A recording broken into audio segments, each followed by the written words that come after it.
It's like, don't fall asleep in council meeting. There's no justification. All right. Oops. All right. We have a quorum, so it is 5:31. We will begin the regularly scheduled meeting. Oop. Don't trip. All right. We will begin the regularly scheduled meeting of the Santa Monica City Council. Welcome, everyone. And as we've just been reminded by Councilmember Brock's phone, we would ask that you please turn off your ringers or turn off your phones so as not to disrupt the meeting. At this point, we will do the Pledge of Allegiance. And Ms. Klein, would you be willing to lead us, please? Thank you. Pledge allegiance to the flag of the United States of America and to the republic for which it stands, one nation, under God, indivisible, with liberty and justice for all.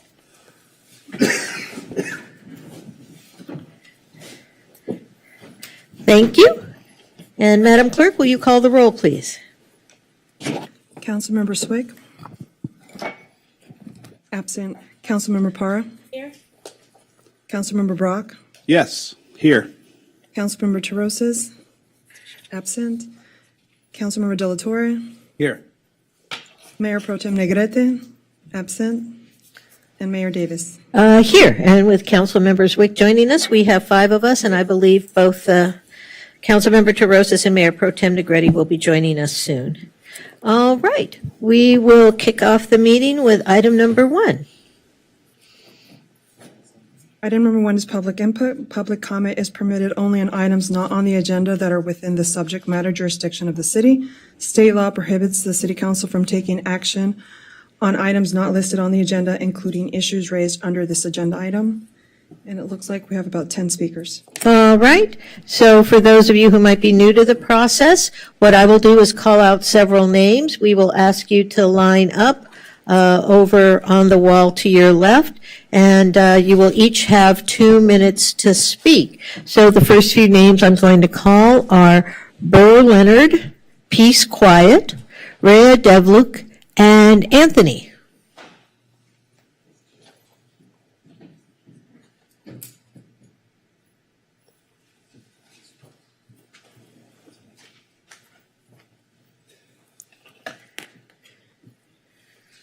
All right, Burr Leonard. Good evening. My name is Burr Leonard. I'm a resident of Santa Monica. You can pull that up. You don't have to bend over. I am a resident of Santa Monica. Thank you for allowing me to speak for a few minutes. I am envious of residents of Marina del Rey. They have a slogan that goes, Marina del Rey for all. We seem to have a slogan called Santa Monica for no one. Not the hotel guests, not the Angelenos who come to the pier and beaches, not the residents, not the hotels. Employees have the right to strike. Yes, but there is a limit on free speech. The American Civil Liberties Union writes that, quote, ordinances should be narrowly tailored so that they prevent excessive noise. That's the ACLU. Beverly Hills listened to its residents and has sued United Here for excessive noise, seeking to limit the protest to 2 hours a day. But you have not done that.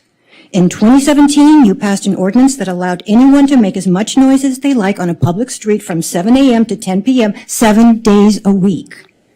Before I describe my experience to you, I want to make clear what the union is demanding.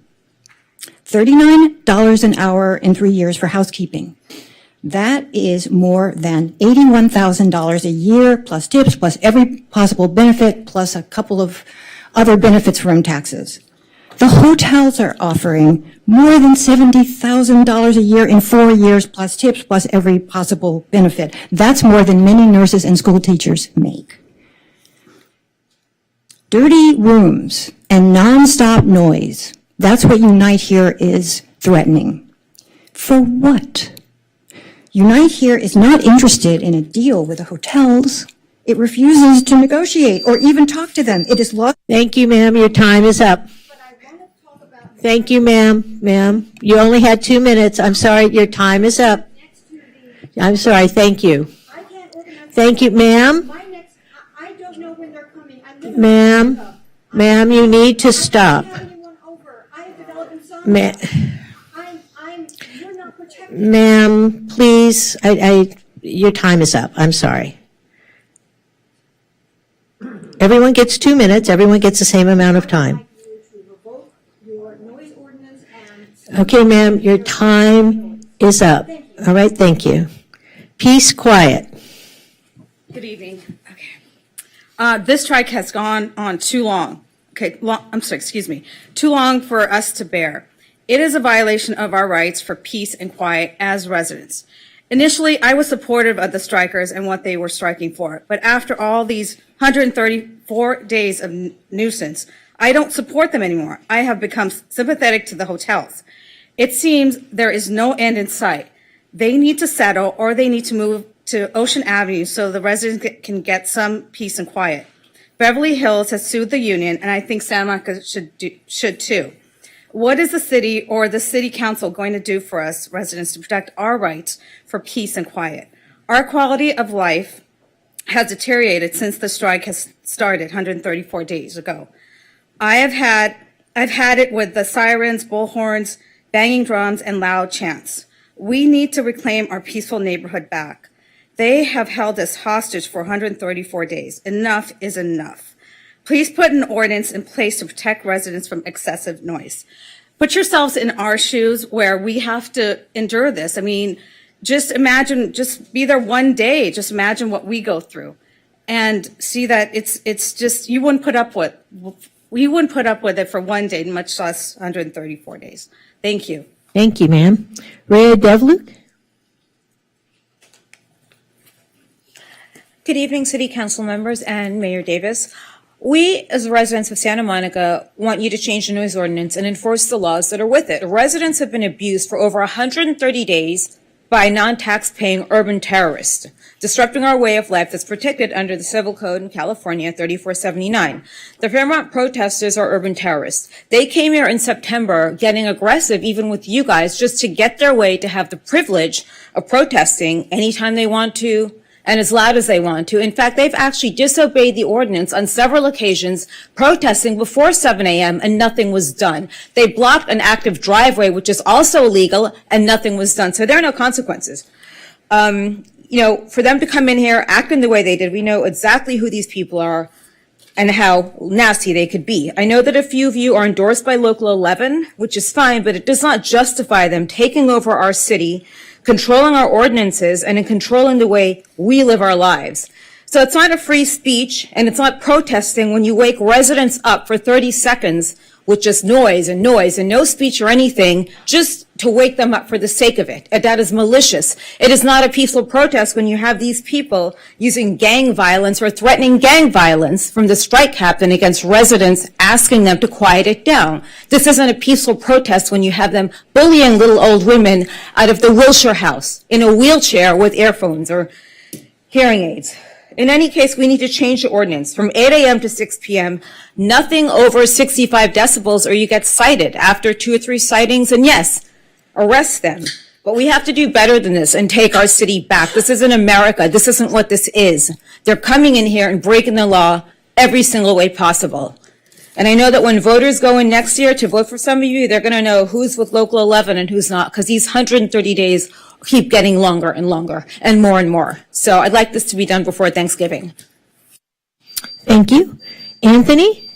And before you begin, I'm going to call a few more names so folks can line up behind you. Sarah Lee, William Spots, Michael Pitkin, and Jonathan Foster.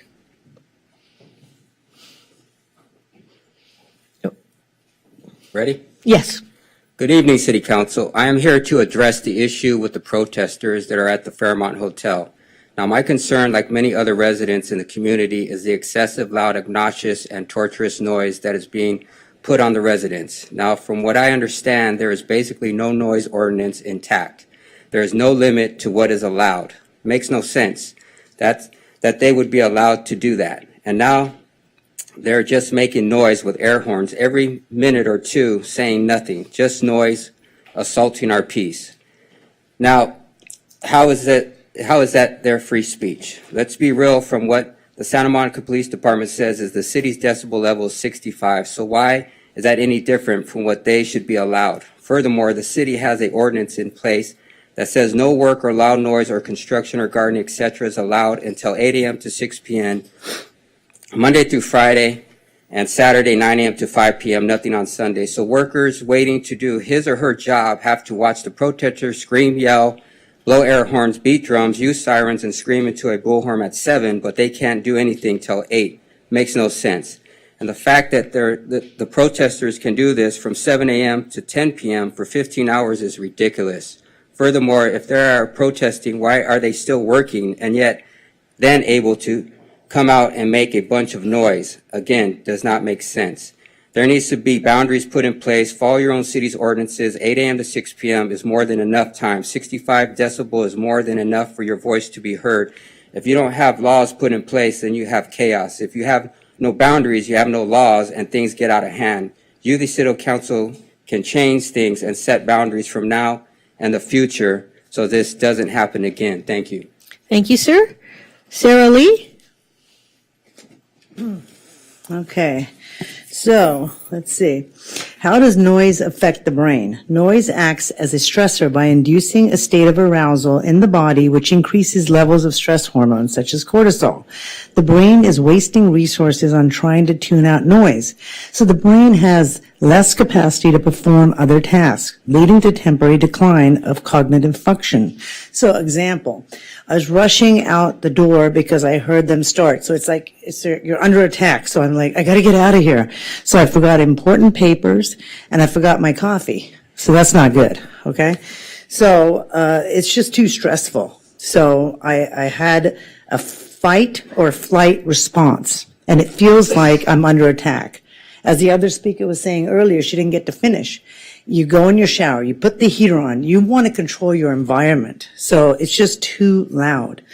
Now, the strikers have signs and there's yellingness, no contract, no peace. So they're admitting that they're not going to give us peace. So they're admitting that they're a noise nuisance.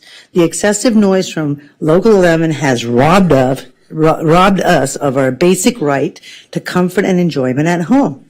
Now we have to save Thanksgiving and Christmas. We are here to speak for the right to our peace and quiet at home. We want that. These holidays are valuable for us. We work hard. We need time to rejuvenate and be with our family. It's too stressful. Please put an ordinance, a noise ordinance on Local 11. Right now, this does not fit what happened in 2017 when they removed that law. We need boundaries. The last speaker said it and he nailed it. I couldn't say it any better than that. We have to protect the residents. It's the core of society. You can't just throw us to the curb. We pay taxes here. We need your help. Please. Thank you, ma'am. William Spots? Good evening. My name is William. I'm 18 years old. This is the first time I've been able to participate in a council meeting. So I won't take up an adversarial attitude, though I am speaking on the same subject as everyone else. I'll make a very simple point because I think it has been glossed over here.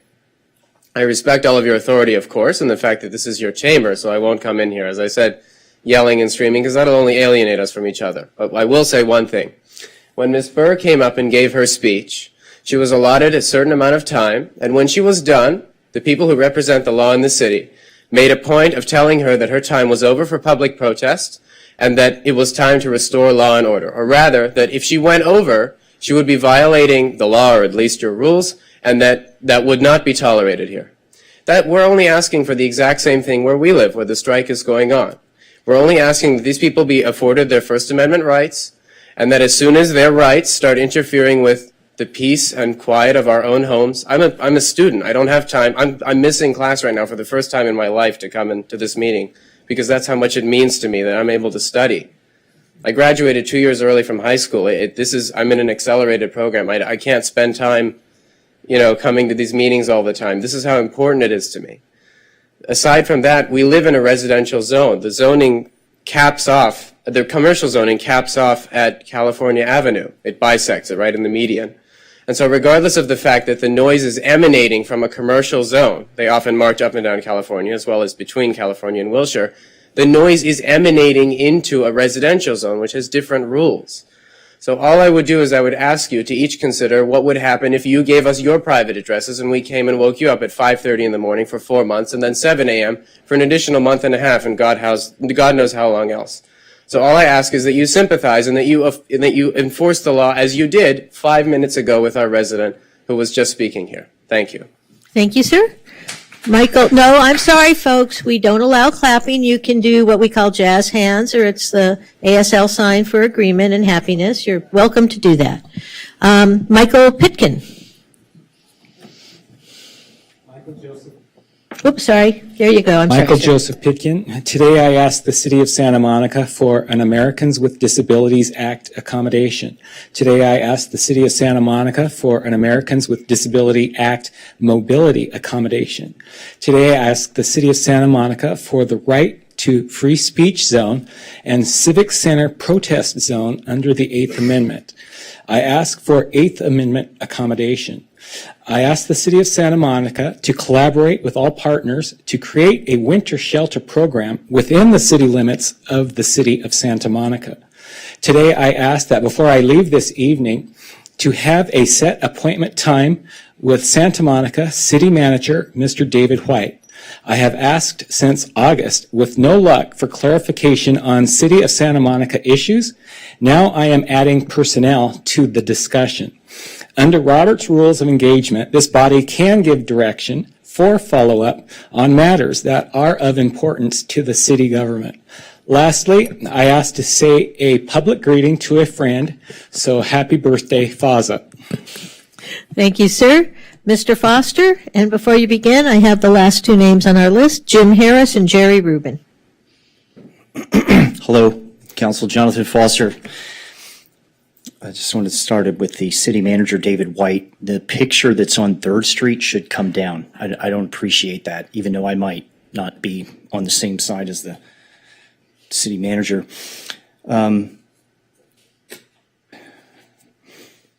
So on 3rd Street Promenade, they had a guy that was on the corner and he took his speaker and was blaring it into the Japanese restaurant across the street on the corner. This is what Phil Brock said. My battery's dead. I can't play it for you now. Phil, do you know that anybody can take their speaker right now still and blare it into the window of that restaurant? So what you did doesn't change anything, which is typical of the council. It just seems like it does something, it doesn't fix a damn thing.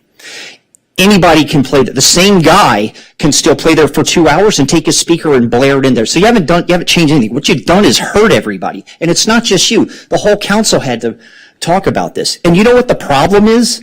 The order. When you took up that topic, whatever letter and number it was, we didn't have a chance to hear the discussion and then talk about it. This is cockamamie government. We're supposed to hear the dialogue that you talk about, and then we speak about what you talked about. That's what they died for. It's not just you, Phil Brock. It's all of you. The order's cockamamie. And I don't want to yell and scream, but nothing changes, and I'm just getting hurt. So I have to come and scream. So I'm going to try not to yell and scream now. So I think you should change that and go back to the way it was. It was more fair. And you got to change the order. We need to talk about what you talk about, and then we can comment that's why I couldn't comment about it. It was already over. Okay. Thank you, Mr. Foster. Mr. Harris? Good evening, Mayor Davis, City Council, City staff. I just stopped by tonight to thank you all for your support for Locals Nights at the Santa Monica Pier. I'm Jim Harris with the Santa Monica Pier Corporation, and from the beginning, City Council and City staff at one time or another has been very supportive of our Locals Nights, particularly this last one, which was a community pep rally in October, which we foresee as being a great new tradition here in Santa Monica. Our next Locals Night is 2 days from today, November 16th. Locals Night, our November Locals Night, it promises to be just as good. And then in December, we're arranging right now a mayoral transition ceremony. So I invite you all to come to that and to keep coming to Locals Night and to keep supporting. Thank you. Thank you, Mr. Harris. Good to see you. Jerry Rubin. Thank you very, very much. I just dropped by to wish everyone a happy Thanksgiving. Since this is the last meeting before Thanksgiving, and I know how important it is to be grateful. And, it kind of feels obvious that if we focus on positive energy and gratitude, even when things aren't going so well, it's a good approach. So I want to thank all of you, city staff, council members, fellow Santa Monicans. As far as this strike and the noise, hey, I like the people at the Miramar, and I'm a big supporter of the union laborers that work so hard to, our hotels, and all the laborers that worked hard to settle the actors' strike and the writers' strike and the automobile strike and health workers stuff. It's not easy. And no one's a big fan of noise, so I hope that could be worked out. I don't know what the legal ramifications are, but it seems to me that it would be in everyone's advantage to kind of cut down on the noise and stick with the issues. So happy Thanksgiving, everyone. Thank you, Mr. Rubin. Ms. Lugo, it looks like that concludes the public comment. Is that correct? Yes, that is correct. All right, so I will close item 1, public input, and we'll move on to item 2. Item 2, public input and on agenda items under closed session, special agenda items, and consent calendar. And let's see, looks like we have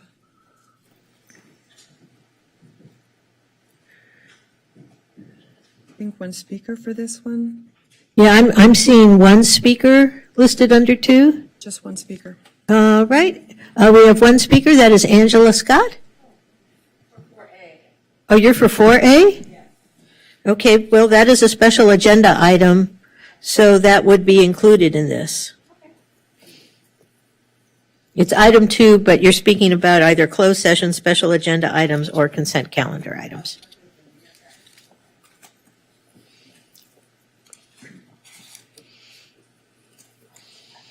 Good evening, Mayor Gleam and Mayor Pro Tem. Oh, she's not here. Negrete.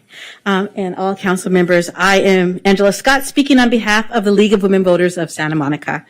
I am reading a resolution in support of United Against Hate Week. Whereas the League of Women Voters of Santa Monica is committed to fostering a community rooted in respect, inclusivity, and zero tolerance for hate. Whereas United Against Hate Week, held November 12th through the 18th, 2023, exemplifies our dedication to combating discrimination, intolerance, and bigotry in all forms. Whereas we believe in the fundamental right of every individual to live in a community free from hate, fear, and prejudice. Whereas our support for United Against Hate Week aligns seamlessly with our core values as an organization, which include promoting civic engagement, advocating for voter rights, and actively participating in initiatives that contribute to the well-being of our community. Now, therefore, be it resolved that the League of Women Voters of Santa Monica stands in wholehearted support of United Against Hate Week. Be it further resolved that we encourage everyone to join us in this movement to spread awareness and to actively engage in conversations that challenge divisive ideologies. Be it further resolved that together we can build a more compassionate and tolerant society where every voice is heard and every person is respected. Be it further resolved that in the spirit of United Against Hate Week, we stand united against hate and work towards a future where understanding and empathy prevail. Adopted this 12th day of November in the year 2023, League of Women Voters of Santa Monica, and I am the president. Thank you. Thank you, Ms. Scott. We appreciate your coming down. And that concludes item number 2. So that moves us on to our special agenda items. I do want to note that closed session and special agenda items were listed incorrectly. So in accordance with the council rules amended on September 26th. So I'd like to move to hear the special agenda items before closed session. I'll second. All right. All those in favor? Aye. Any opposed? Any abstentions? All right. So we're now going to move on to special agenda items. Item 4A, proclamation, United Against Hate Week. All right, I will go down to the podium.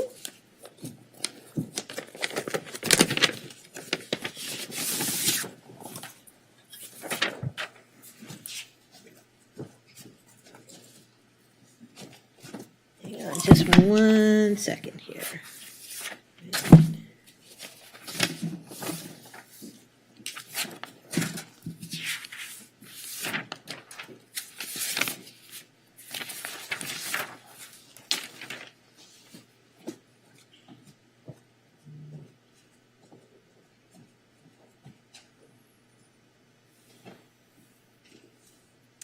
All right, we have joining us tonight Erica Bell. She is the Santa Monica Malibu Unified School District PTA Council President. So we'll read the proclamation and then she'll say a few words. So whereas the city of Santa Monica is a place of diverse peoples and communities, and whereas the city of Santa Monica embraces and celebrates its diverse history, cultures, and traditions, while recognizing that this diversity is fundamental to the city's vitality, innovativeness, and global standing. And whereas the city of Santa Monica also acknowledges that over the course of history, many of the marginalized peoples and communities who have lived on this land and in this city have experienced horrific acts of hatred, discrimination, and systemic oppression. And whereas the Los Angeles County Commission on Human Relations, reported that hate crimes in this county have continued to rise over the past 7 years. And whereas racism, anti-Semitism, Islamophobia, xenophobia, sexism, transphobia, homophobia, and other bigoted and hateful actions have no place in our city. And whereas in 2017, Santa Monica City Council unanimously adopted a resolution embracing diversity, rejecting hate and discrimination, and clarifying the city's role in enforcing federal immigration law. And whereas in 2020, the city of Santa Monica further advanced its commitment to its stated values of equity, inclusion, and safety by adopting a racial equity statement that acknowledges the effects of generational and institutional racism and its consequences that continue to impact its residents. And whereas in 2023, the Santa Monica City Council adopted racial justice, equity, and social diversity as a priority, demonstrating its commitment to allocating resources and funding to improve the safety and well-being of the community. And whereas the city of Santa Monica is a community that is welcoming to all, and that promotes safety, a sense of belonging, and equal protection of constitutional and human rights. And whereas education, dialogue, and community building are keys to strengthening mutual understanding and embracing differences between people.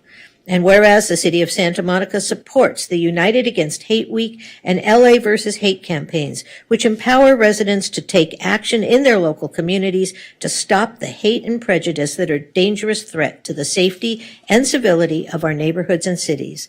Now, therefore, I, Gleam Davis, Mayor of the City of Santa Monica, on behalf of all my colleagues on the City Council, do hereby proclaim the week of November 12th through November 18th, 2023, as United Against Hate Week, and in the City of Santa Monica, and we encourage all residents to join us, in this observance. So, Ms. Bell, please say a few words.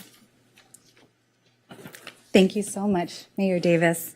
I want to first start out by recognizing that there are people in our community who are hurting and traumatized by hate, whether it's local or global. So I want to recognize that. It's an honor to be here today to accept this proclamation on behalf of LA versus Hate, along with the resolutions from both Santa Monica Malibu Unified. We have a trifecta, a winning combination. I'm incredibly grateful.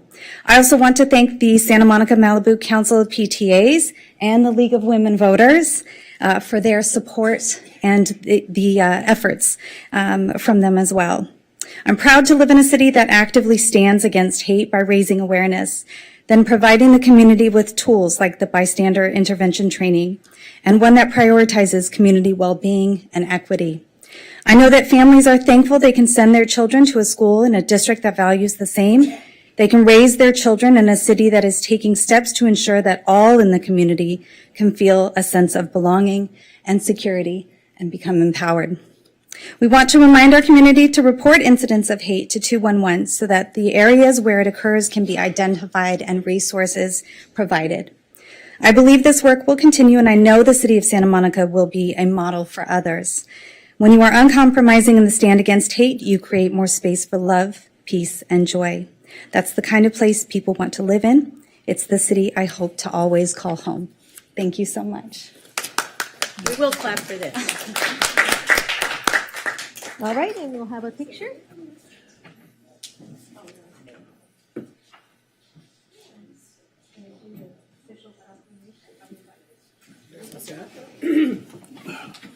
Sure, why not?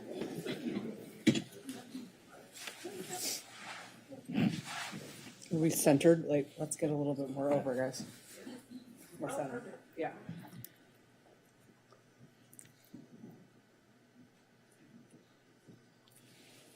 Beautiful.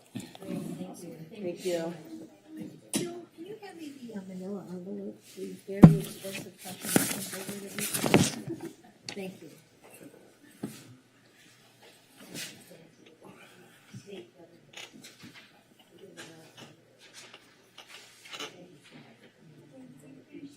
Thank you. Thanks a lot. Appreciate you.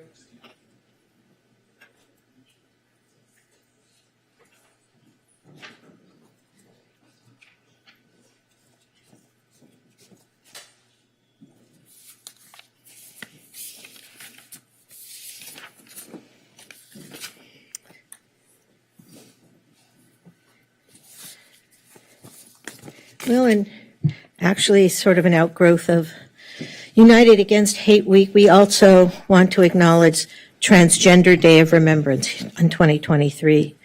This November 20th is Transgender Day of Remembrance. First observed in 1999, Transgender Day of Remembrance is a day to honor the memory of transgender people whose lives were lost in acts of anti-transgender violence. Transgender people, and particularly transgender women of color, are disproportionately affected by hate violence. This year, at least 25 transgender and gender nonconforming people were murdered. 88% of those were people of color. The actual number of those lost is believed to be much higher, as many of these murders go unreported as hate crimes or are not identified as transgender by authorities. These deaths are not because of wrong choices, but because too often in our society, the institutions and leaders continue to make choices that put trans people at a higher risk than any other group. Transgender people face extraordinary levels of physical and sexual violence, whether on the streets, at school or work, at home, or in this particularly important chamber tonight, at the hands of government officials. There's no doubt that public education, policy change, and community efforts are needed to address the complex causes of anti-trans violence and ensure that victims can receive support. So I want all trans people to know that Santa Monica stands with them and that we are committed to being a safe and inclusive service provider to the trans community. For this reason, this year, Santa Monica will honor Transgender Day of Remembrance by lighting City Hall in the Trans Pride colors, pink, light blue, and white, as well as share information about those killed as a result of transphobia and how to honor them and their memory. So I'd like you all to please join me in a moment of silence to acknowledge all of those who are transgender and have died.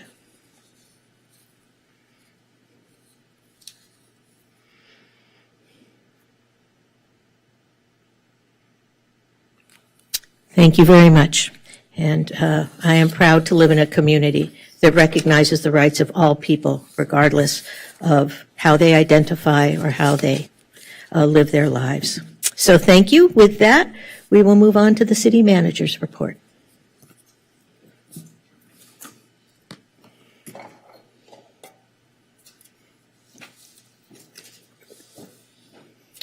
Good evening, Mayor Pro Tem.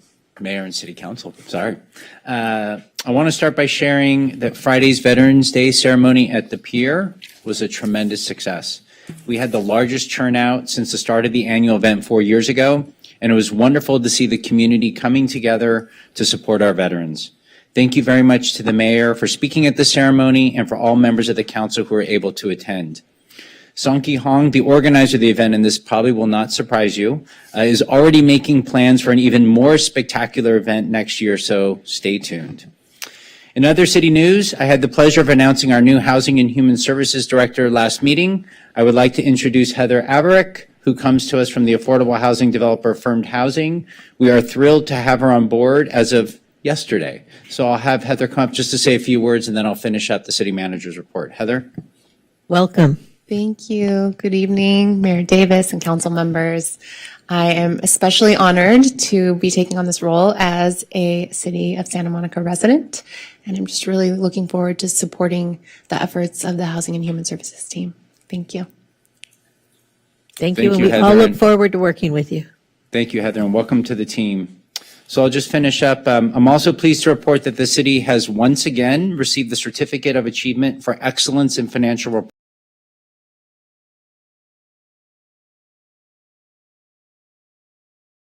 Comprehensive financial report for the fiscal year that ended June 30th, 2022. The certificate is the highest form of recognition in the area of governmental accounting and financial reporting, and it's definitely a testament to Finance's great work that we received this award for 39 years straight. So use that in your next trivia game. And in some staffing news, on November 2nd, Officer Taylor Hall and Nicholas Becerra were sworn in as the newest Santa Monica police officers. And I'm delighted to report that with 7 officers in training, that takes us up to 221. We do anticipate retirements in the beginning of next year, so we will drop below that quickly. But it's a testament to the hard work of our police department and human resources department and all the recruitment activity that we're doing. And we're certainly proud to welcome them to the team. As you heard in the proclamation this evening, this is United Against Hate Week, November 12th through 18th. I hope you have seen the banners around town as well. Thank you, Councilmember Parra. As you know, racial justice, equity, and social diversity make up one of our key city priorities. I'd like to share that some of the work that's being done to advance this priority. First off, I want to thank the Diversity, Equity, and Inclusion team, and I see Sergio and Lisa back there, who in partnership with Right to Be hosted virtual bystander intervention trainings yesterday for city staff and the public that had a record turnout. It's extremely important that as a community, we feel empowered to stand up to hate and bigotry. And the DEI team has been working hard to make this week incredibly meaningful. So thank you for all that you do. Another focus for the month of November is Native American History Month. I hope you've seen the 21-day Native American History Month challenge we've been sharing on our social media channels and have been able to engage with some of the resources and activities. And of course, we definitely appreciate your amplification of our work. And lastly, for the 5th year running, do I see Christopher here? There he is. This is a testament to Christopher's work. And lastly, for the 5th year running, Santa Monica has received a perfect score on the Human Rights Campaign's Municipal Equality Index, or MEI. The MEI examines how inclusive a city's laws, policies, and services are of the LGBTQ+ people who live and work there. Santa Monica score is reflective of the city's inclusive policies and approach to delivering services. And the last thing I have to share with you tonight is a reminder that City Hall will be closed next Thursday and Friday in observance of Thanksgiving. So I hope you all get to enjoy some time off with family and friends and have a wonderful Thanksgiving. Thank you. Thank you. And I do want to add my congratulations to Mr. Smith as well. It's probably not well known, but we did not always score a perfect score on that rating. And it was through Mr. Smith's efforts and work and efforts and more work that we were able to raise that score. So I'm glad he's here to hear that. Thank you. All right. That moves us on to closed session. Ms. Lugo? Item 3A, that's a public employee evaluation, Government Code Section 54957B, performance evaluation of a public employee, title city manager, and conference with labor negotiator, city negotiator, mayor, unrepresented employee, city manager. All right, thank you. And this isn't really a legal matter, so I will make the estimate that we will return in approximately an hour and I'm going to say 15 minutes. I'm going to be optimistic. So that would be, No, I thought we could do it faster. no, I don't think so. So that would be 7:25. One would hope, but let's shoot for 7:25. All right, thank you, everyone.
All right, Mr. Rubin? Yeah, later. Ms. Lugo, have you turned the recording device on yet? Okay, all right. Okay, all right, folks. We took longer than we anticipated. We appreciate your patience, but we are back from closed session.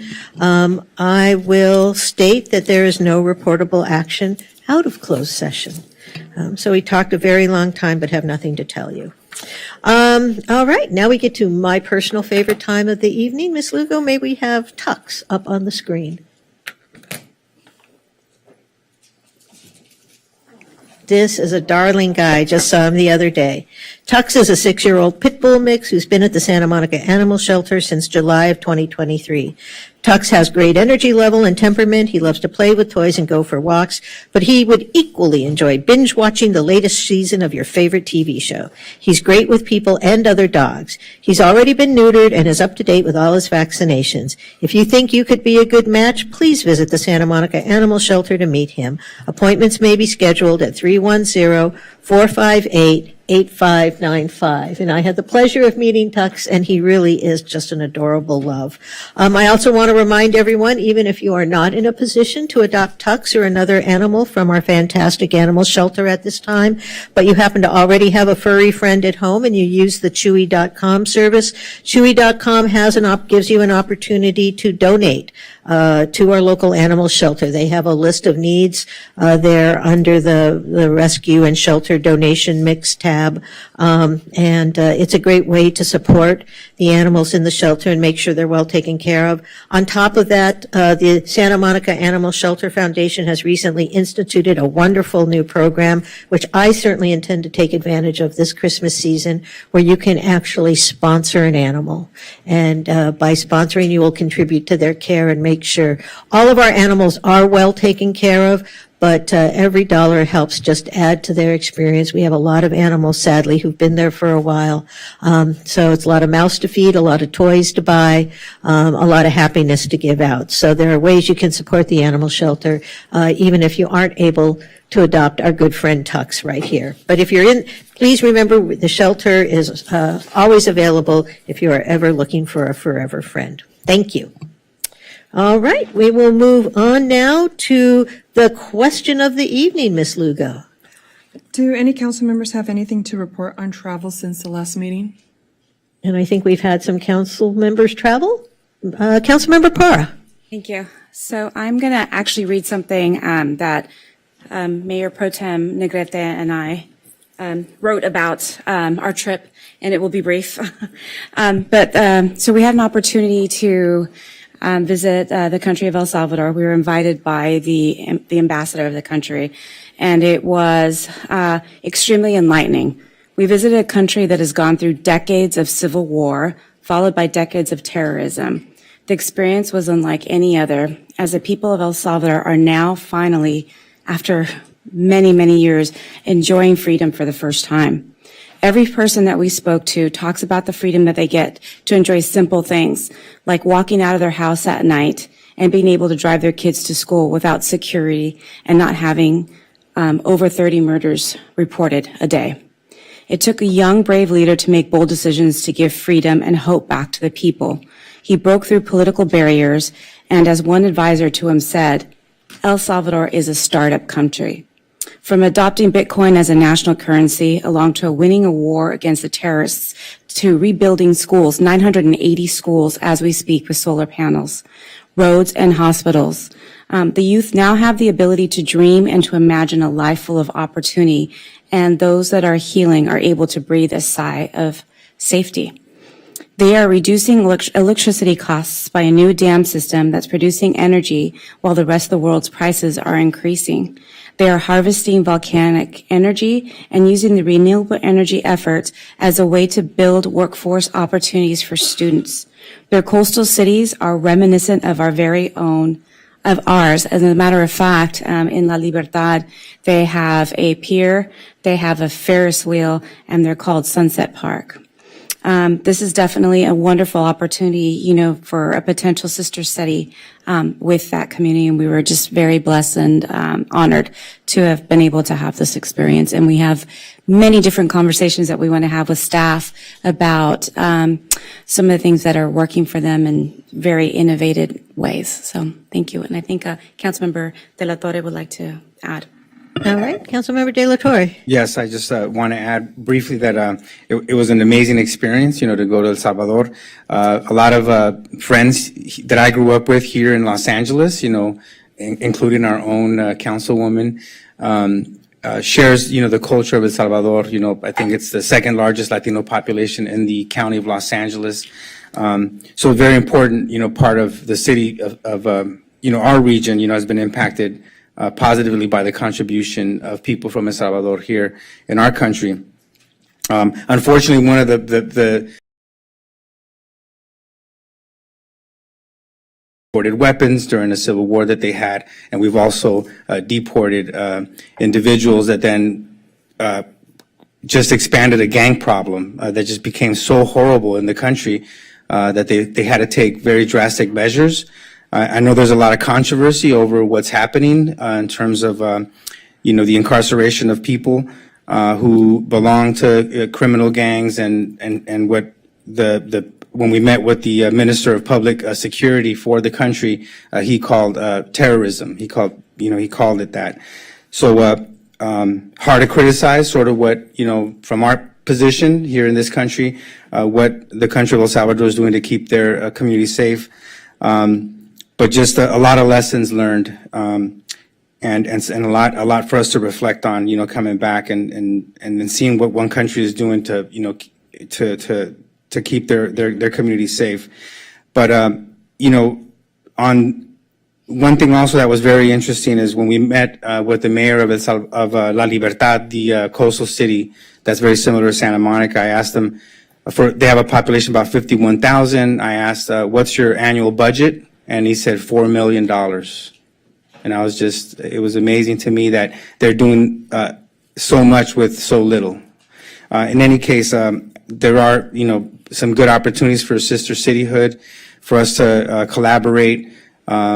We've done that with other cities. I know with Mazatlan, we've even donated buses, so that so that instead of sending weapons or sending, criminal elements to countries, we can also send something that can uplift, communities and be a benefit that one day and from Santa Monica to the country of El Salvador. Of course. And please put it on your radar to visit. It's an amazing country with a lot of culture, beautiful tropical weather, and I've been there many times, and this time I've never felt as safe if I've ever. And just the people are so positive and beautiful and welcoming and warm. And we saw a lot of Americans, and there was a lot of people from all over the world there. And so I really, I know that it's had, we say in Spanish, mala fama, in terms of a destination, but today it's a very different place. And so I look into it. It was really an amazing experience. So thank you. Thank you. Any other reports of travel? All right, then we will move on, Madam Clerk, to the consent calendar. Consent calendar, all items will be considered and approved in one motion unless removed by a council member for discussion. In accordance with Charter Section 615, the adoption of all ordinances and resolutions shall be by reading of title only unless a council member present dissents. No public discussion is permitted on ordinances for second reading and adoption. All right, and did anyone give us advance notice of pulling any items? No. All right, does anyone wish to pull an item at this point? Like to move approval of consent. I'll second. All right, moved by De La Torre, seconded by Terosas for removal of the entire consent, for approval of the entire consent calendar. Wait, may we have a roll call vote, Ms. Lugo? Yes, I'm sorry. Oh, of course. Sorry if I could be wrong. Does it include moving the date of a council meeting in January? Was that one of the items at the end there that I saw? Just a cancellation? So it wouldn't be put on the following Tuesday, for instance? Okay, thank you. All right.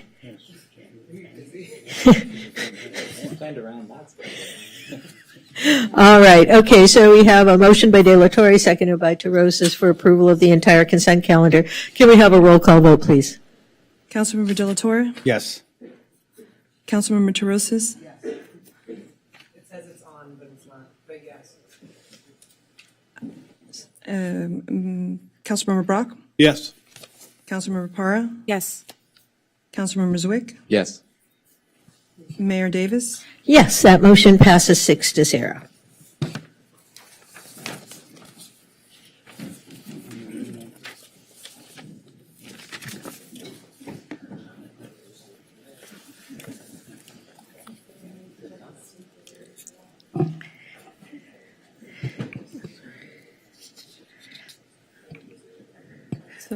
All right, we'll move on to item 6, please, Ms. Lugo. Public input on remaining agenda items. Public comment is permitted on ordinances for introduction and first reading. No public discussion is permitted on ordinances for second reading and adoption. And we have about 18 speakers. All right. As before, I will call out several names, and we will ask you to line up along the wall to your left. Because we now combine all public comment for all agendized items, it will be, we ask 3 things of you. First one, that you give us your name, because there are people observing the council meeting, and they may not hear it when I call your name. So please let us know who you are. 2, let us know which item or items on which you are speaking. So if you're speaking on multiple items, you can have 2 minutes per item. And if you've been donated time by someone else. For this public comment, we do allow donation of time. Let us know that in advance, because we want to make sure to set the timing clock to the right amount. So the first few names I'm going to call out are Michael Pitkin, Jerry Rubin, Natalia Zernitskaya, Sam Shapiro-Klein.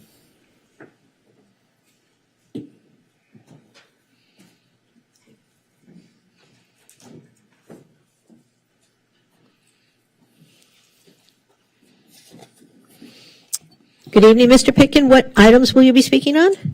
Michael Joseph Pitkin, treatment not tense 16B. I am concerned about classifying everyone in Santa Monica as needing behavioral health in order to attain services for the unhoused, including substance use treatment. Santa Monica Homeless Management Information System, HMIS, shares information, my personal information, services received, health information, physical condition, mental condition, financial condition between Chrysalis, Claire Foundation, New Directions, the People Concerned, St. Joseph Center, Step Up on Second, Upward Bound House, West Coast Care, housing authorities of the City and County of Los Angeles, Santa Monica Housing Authority, LA County Department of Mental Health, U.S. Department of Veterans Affairs. Restatement of Transitional Housing Misconduct Act. The program operator can get these orders if you abuse certain other people or engage in program misconduct. A temporary restraining order. If the program operator can get orders that go into effect immediately without a court hearing and has a good reason for not notifying you. Permanent court orders. The program operator can get orders lasting up to 1 year that forbids you from breaking the program rules or engaging in misconduct. Can be politically and religiously interpretation, bias, and prejudice. Thank you, Mr. Pitkin. Jerry Rubin.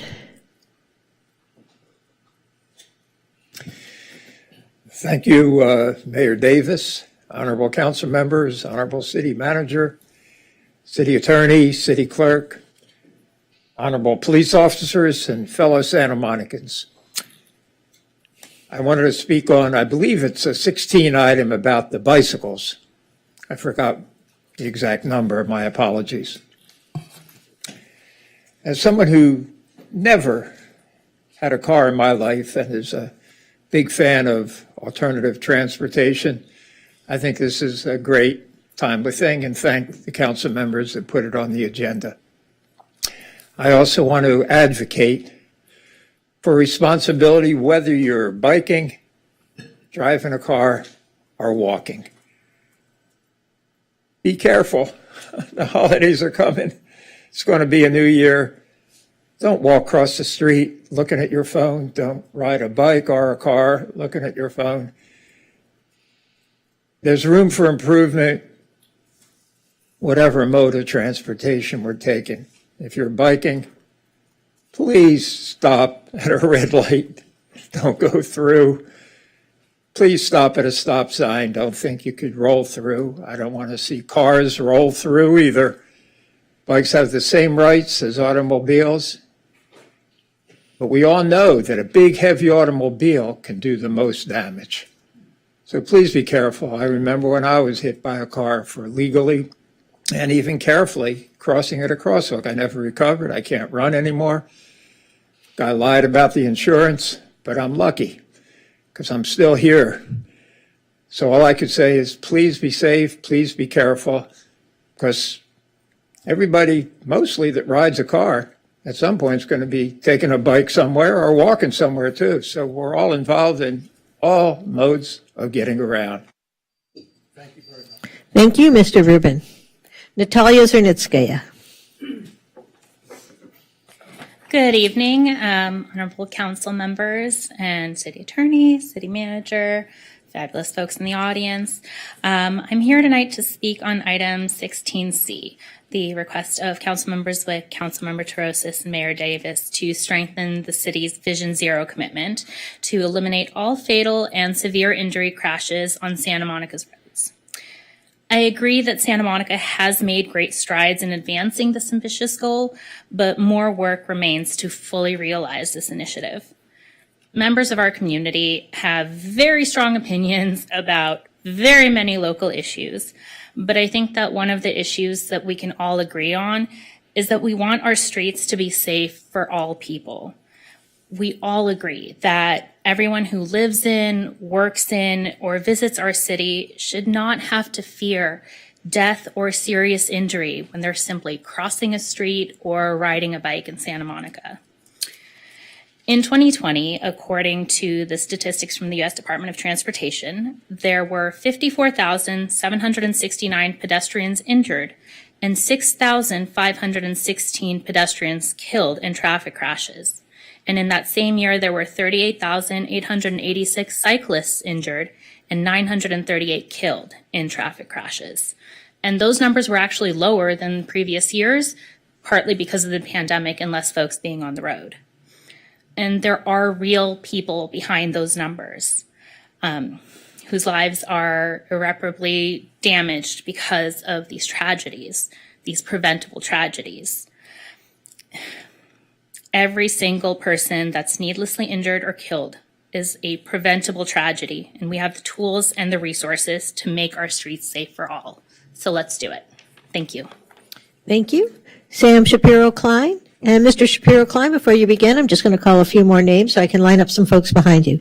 Eli Gill, Carl Hansen, Carol Verlaine, and Austin Washington. Go ahead, sir. Hey, I'm Sam Shapiro-Klein. Thank you, council members and staff. I'm here speaking in support of item 16C. I encourage the council to figure out how to do the simple things quickly, right? Like changing two-way stops to four-way stops, and then begin to identify changes that can make our streets safer. As someone who lives between Idaho and Washington, I regularly bike down Washington. I do not bike down Idaho because it is noticeably unsafe to do that. But the next step to make this area safer, and I think many comparable streets in Santa Monica, is really traffic diversion and making it so that drivers aren't driving the entire length of Washington from Ocean or 5th Street all the way to 26th. In particular, I think I've found that drivers who are doing that are especially aggressive because really they're trying to avoid taking Wilshire and avoiding traffic. And so they are speeding through every stop sign. They're making more aggressive passes. And so discouraging people from that behavior is really important. And I think traffic diversion can be a good way to do that. I think that would make a huge difference in order to make lives safer and to make it more possible for people to bike in our city. So thank you very much, and I hope you'll support this item. Thank you, sir. Eli Gill. Good evening, everyone. I'm speaking in support of item 16C. My name is Eli Gill. I live in the Wilmot neighborhood, and I travel that area often.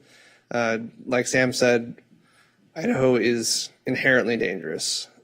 I don't drive on it. I don't ride a bike on it. I go around it. I go out of my way 2 blocks every time to avoid that street because it's so dangerous. I think that we as a city need to start looking into where we want traffic to be. Right now, it's just kind of a free-for-all. We just let cars go wherever they feel like going. If you go on Google Maps right now, it will always tell you to take Washington and not take Wilshire every time. And those are streets where kids are going to school, there's parks, there's churches, and they need protection from the mayhem that we're experiencing on the streets. So I just want to encourage all of you to support item 16C. Stop paying lip service to Vision Zero. You can't just say we're Vision Zero. You actually have to do the things that are necessary. Analyze every accident, make sure we get ahead of things, and do the things that are preventable before we have to experience these tragedies again. Thank you. Thank you. Carl Hansen. Good evening, Mayor and council members. Carl Hansen, co-chair of Santa Monica Forward, also a resident of the Wilmot neighborhood, and former housing commissioner. Santa Monica Forward strongly supports item 16C. I think we'd really love to see the city explore, creative solutions that may not cost a lot of money, that can be implemented quickly as we pursue longer term plans that may be more costly. I think, four-way stops just make a whole lot of sense on neighborhood streets, on Washington or on Idaho, but also on Washington. I think it's rather confusing, the kind of flipped two-way stop arrangement there for both drivers, pedestrians, and bicyclists. We'd also love to see this, throughout Wilmot and even down onto Ocean Avenue. That can be especially frightening to cross. And I guess last I'll say, as someone that lives in the neighborhood, sees a lot of families walking around. Other people have mentioned for kids, we want this to be a safe space for everybody. That's the kind of city we want to live in, and we'd love to see that move ahead. So thank you. Thank you. Carol Verlaine. Good evening, Council. My name is Carol Verlaine, and I'm here to support item 16C as well. I am maybe naive to assume that everyone on this council will be reasonable enough to support this item, but I'm also frustrated because the reason I am this hopeful is the fatality that recently happened at 19th and Idaho. We shouldn't be responding to fatalities. We should be preventing them from happening in the first place. I ride my bike everywhere, every day in Santa Monica, and I love it. I benefit from it physically, mentally, socially, financially, and I'm very thankful for the infrastructure that we do have. But I still nearly get run over by 3-ton death machines every single day. I've been hit in panic bike lanes, in sharrows, all by careless, distracted drivers. And I'll add that SMPD was entirely unhelpful in all of these situations, and if anything, in my experience, their actions and their words tend to contribute to traffic violence. This is what happens when we don't invest as much as we should in mobility and in safer streets. People get hurt, people get killed, people lose loved ones, and we destroy the planet while we're at it. And it doesn't all have to be complicated.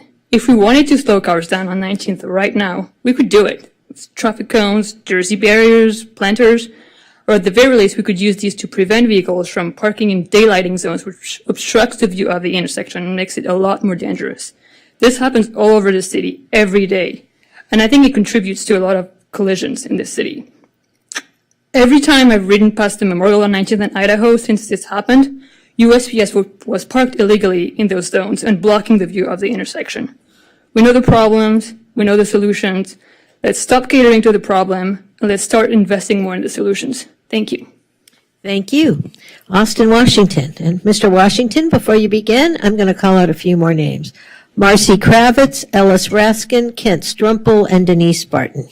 Go ahead, Mr. Washington. All right, this is a good volume. Okay. Hi, this is my first city council meeting that I'm attending, and it's an honor to have the ability to speak in front of you all today. I must start today with the obligatory comment that I stand in full, unwavering support of item 16C on today's agenda. I've lived in Santa Monica for my whole life, and some of my happiest memories have come on a bicycle and on foot. My mom and dad taught me how to ride my bike by pushing me and running with me all the way up the hill to San Vicente. I've used to ride my bike to one of my closest friends' house, and I still do. And that taught me how to ride by myself. And now I bike to school every day down the new 17th Street protected bike lanes. We have an unbelievable, almost futuristic amount of bike and pedestrian infrastructure in our city, including, the Colorado Esplanade, the Bike and Expo bike paths, and the new 17th Street and Broadway bike lanes. With the insurgence of e-bikes as well as manual bikes, especially amongst the youth, I see more and more of my friends biking and skateboarding places nearby and less of them waiting to get a ride from others. And I believe with e-bikes and bikes and buses in the metro, you can get pretty much anywhere in under 30 minutes on the west side. And it's a beautiful sight to see my fellow youth discovering the joys of transit and micromobility. I believe that there will be a day, the mark of, having the homies over, won't be cars parked down the block, but instead bikes parked outside. However, I believe this is truly only possible if the city advances and expedites Vision Zero, especially in the wake of the several preventable fatal incidents across the region, especially the incident on 19th and Idaho. It's terrifying to see these accidents, and yet still, every time I pass by and stop to pay my respects, I can hardly see over the top of the massive SUVs and illegally parked delivery vehicles that block the view of southbound traffic down the side streets of our city. I believe that our city needs more drastic daylighting measures and more infrastructure, such as widespread biking and curb-protected bike lanes, that at times may need to sacrifice a little bit of car comfort to ensure the safety of bikers and pedestrians alike. I want to make sure that the children of tomorrow will be able to walk, bike, and ride. Thank you, Mr. Washington. And you're welcome back anytime. Thank you. Thank you. Marcy Kravitz. Good evening. My name is Marcy Kravitz. I've been donated time by Kim B. as well. Thank you. Okay, one second. Kim B. Okay. Yes. All right. Thank you. Thank you, council members and staff, for having us here tonight. I have been a Santa Monica resident for the past 18 years. I live at the corner of 19th and Idaho, and I'm speaking in support of Article 16C. I want to encourage the swift implementation of safer intersections for all our densely populated neighborhoods. Several years back, one of my closest girlfriends was struck by a car at the intersection of 15th and Montana and suffered a traumatic brain injury, putting her in a coma that she barely survived. The collision has had a devastating impact on her life, the lives of her children, and her livelihood. She will never be the same, and it has ruined her financially, as the driver was also uninsured. This was preventable, or at least could have been far less severe if we had safer intersections. A blinking light crosswalk at that intersection was swiftly erected because of her accident, and it serves as a constant reminder of her tragedy. On the morning of October 27th, 2023, I was seated in a chair enjoying my coffee in my front window that faces the fatal intersection on the morning of Tanya Moser's accident. The moment I heard it, I looked up and I could see that it was serious. This was at 8:40 a.m., and the previous 30 minutes, the sidewalks were packed with families walking their children to school. My first thought was, I hope it's not a parent of one of the children. My heart broke not only for Tanya and her family, but also for the retired doctor whose car collided with her bike, as he will live with the guilt of this preventable tragedy for the rest of his life. Tanya's death has haunted me every day since. My neighbor Kenny and I organized a neighborhood vigil in memory of Tanya, but that was just the beginning. We couldn't let Tanya's death be in vain, knowing it was preventable and it could be a repeatable tragedy if things were left how they were. Then, 2 weeks to the day of Tanya's untimely passing, another bicyclist was struck in the exact same intersection, and they were taken away by ambulance. My mind cannot comprehend why wasn't this intersection already made safer after so much community noise, a casualty, and years of neighbors asking for a four-way stop at this exact location. If a four-way stop had been there, both parties would have been traveling at much slower speeds, and this collision could have been less severe or more likely not even happened at all. It shouldn't take a casualty to make our streets safer for our entire community. Since the most recent accidents, I have watched out my window, and the majority of cyclists do not stop at the stop sign, and about half of the cars do a rolling stop. Also, UPS trucks, Amazon trucks, and FedEx trucks park in the red zones daily, and some of the red zones have been painted over by residents into a gray, and so they have more parking. And I showed Councilmember Phil Brock this when he visited the intersection. Dozens of families also walk these streets to and from schools every day. I'm a parent of 3 children, and my youngest is now at Lincoln. I'm terrified to let her walk alone to school, and she's 13 years old because I fear of the unsafe intersections in our neighborhood. I hate being that mom and not allowing her the independence that my daughter deserves, the simple act of walking to school without me. My exact fear became a reality for Tanya on that fateful morning, but it could have been a young child walking to school. I ask you to determine what measures it will take to mitigate the risk for everyone. How can we fast track the safety of our entire community by swiftly approving and implementing safer intersections in Santa Monica? Please don't let Tanya Muser's death be in vain by not reacting swiftly and comprehensively in our community. And please don't let this happen to another one of our neighbors or one of our children. Lastly, this is not an issue of cars or bikes or scooters. It's a safety issue that needs to be all hands on deck and the common goal of the implementation of safer streets for all. This one intersection isn't enough. The price can't be put on a life, and these are clearly dangerous intersections. If they're not made safer soon, the litigation could also crush the city financially. Please don't be complacent with current guidelines. Think outside the box, think emergency orders, find the solutions to cut through the bureaucracy and the Thank you, Ms. Kravitz. Ellis Raskin. Mr. Raskin, you're here twice. Does that mean you're speaking on 2 different items? I am. I'm speaking on items 16B and 16C. All right. And do you want 2 minutes for each? I would, yes, thank you. All right. So Ms. Lugo will give you 4 minutes, and you can watch the timer in front of you to allocate. Perfect. Thank you very much. First, with respect to 16B, we've known for a very long time that prisons and jails are not the place to receive effective mental health and addiction treatment. Proposition 1 is a fantastic way to get more resources and better resources to folks who would otherwise be put into our criminal justice system to get this sort of treatment. And this is personal for me. Family who have died from addiction. I strongly urge you to support Proposition 1.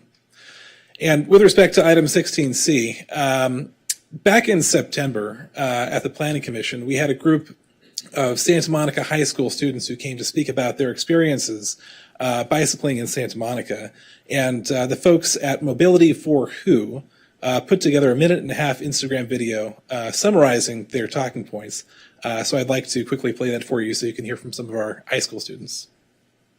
I bike anywhere that's further than 15 minutes, there's a car that runs a red, blasts through a stop sign, or turns into the bike lane without looking, and oftentimes it feels like you're going to get hit by the cars. On many streets, there is very little space between parked cars and the car lanes.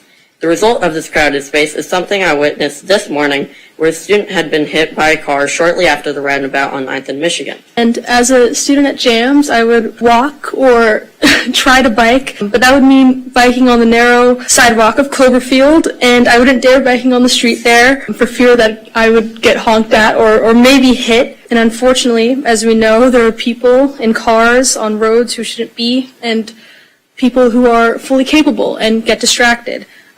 People who are rushing to get somewhere, because that's the world we live in. And I want to know my city cares about me when I'm walking or biking home. Both in experience and for sustainability, I urge you to consider these plans for bike lane protection and bike parking. As a resident of Santa Monica and someone who's gone to school here my whole life, I'm really proud of the progress that's been made in this city and the expansion of bike lanes. I feel more inspired to be outside and enjoy these lanes. I like spending a lot of time on 17th Broadway especially. I was never there before, and now I'm there all the time. So protected bike lanes are a great thing, and we should do all we can to make them happen. Implementation is an encouragement for a brighter, safer, and more sustainable future. The more safe people feel outside of the protective steel of their cars, the more likely they'll be outside utilizing these paths, and that's what we want. This is possible. We can make streets safer, and we can have a sustainable Santa Monica where people are happy and enjoying the rides home. Yeah, shout out to the students of Santa Monica High for speaking up for safe streets, and shout out to Mobility for Who for putting that together. So please support item 16C. All right. Thank you, Mr. Raskin. Kent Strumpel.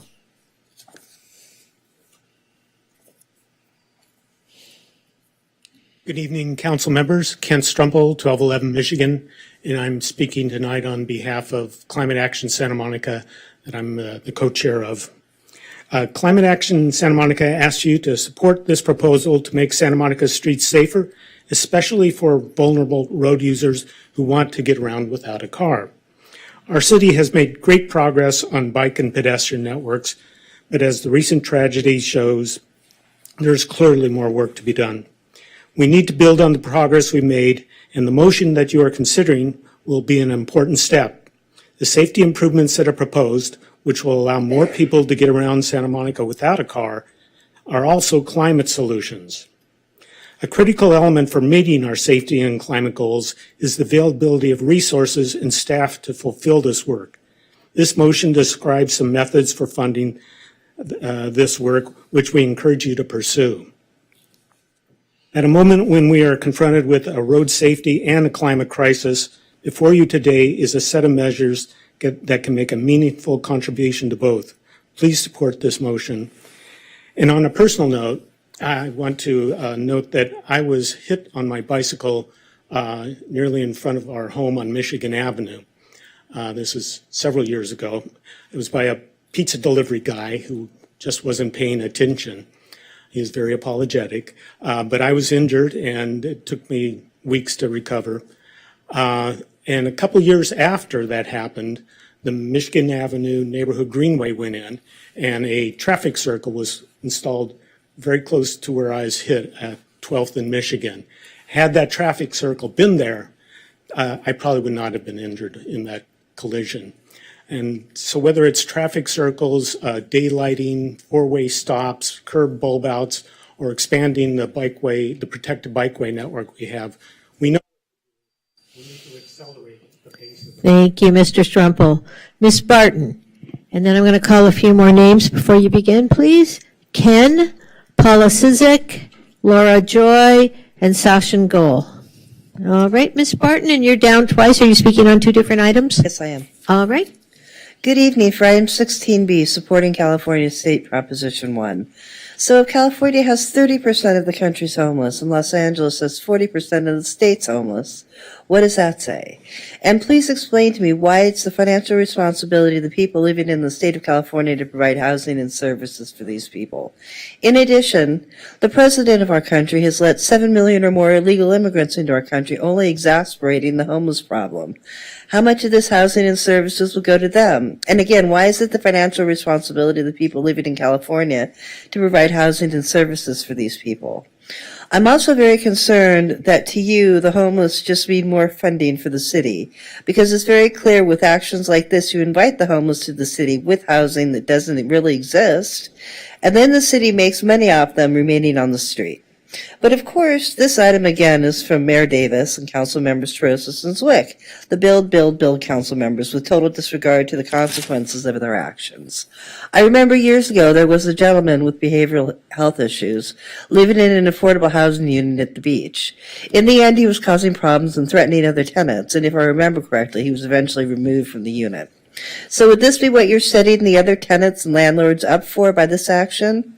Or would this be your way of making it look like you're placing more people into affordable housing under this program? Next, for item 13C, it does not look like you'll meet your Vision Zero goal by 2026. And for what I've seen, you're going to do exactly what you did on the goal of water self-sufficiency reliance, which is move the date years ahead and put more restrictive policies in place, which is what it looks like you're doing now. More street signs, don't turn red on red, to name a couple. So it would look as though you're putting the responsibility on the drivers, not the pedestrians and the bike riders. Do you not think these actions will have a negative effect on traffic driving within the city? I mean, the city already removed lanes of traffic for bike lanes, while continuing to build more housing, meaning more space is needed for cars, or would this action be another one of your ways to disincentivize driving? So now you want to put more confusing signs at intersections. Do you think that will make traffic worse or better throughout the city? And by letting pedestrians walk in between each signal, do you really think that's going to give you your Vision Zero goal? Here's my thought. If the city stops handing out alcohol permits like they're candy, you might have some positive change in your Vision Zero pursuit. But the dollars for the city from alcohol sales shows that's what you really care about and not the safety of the pedestrians or the bike riders.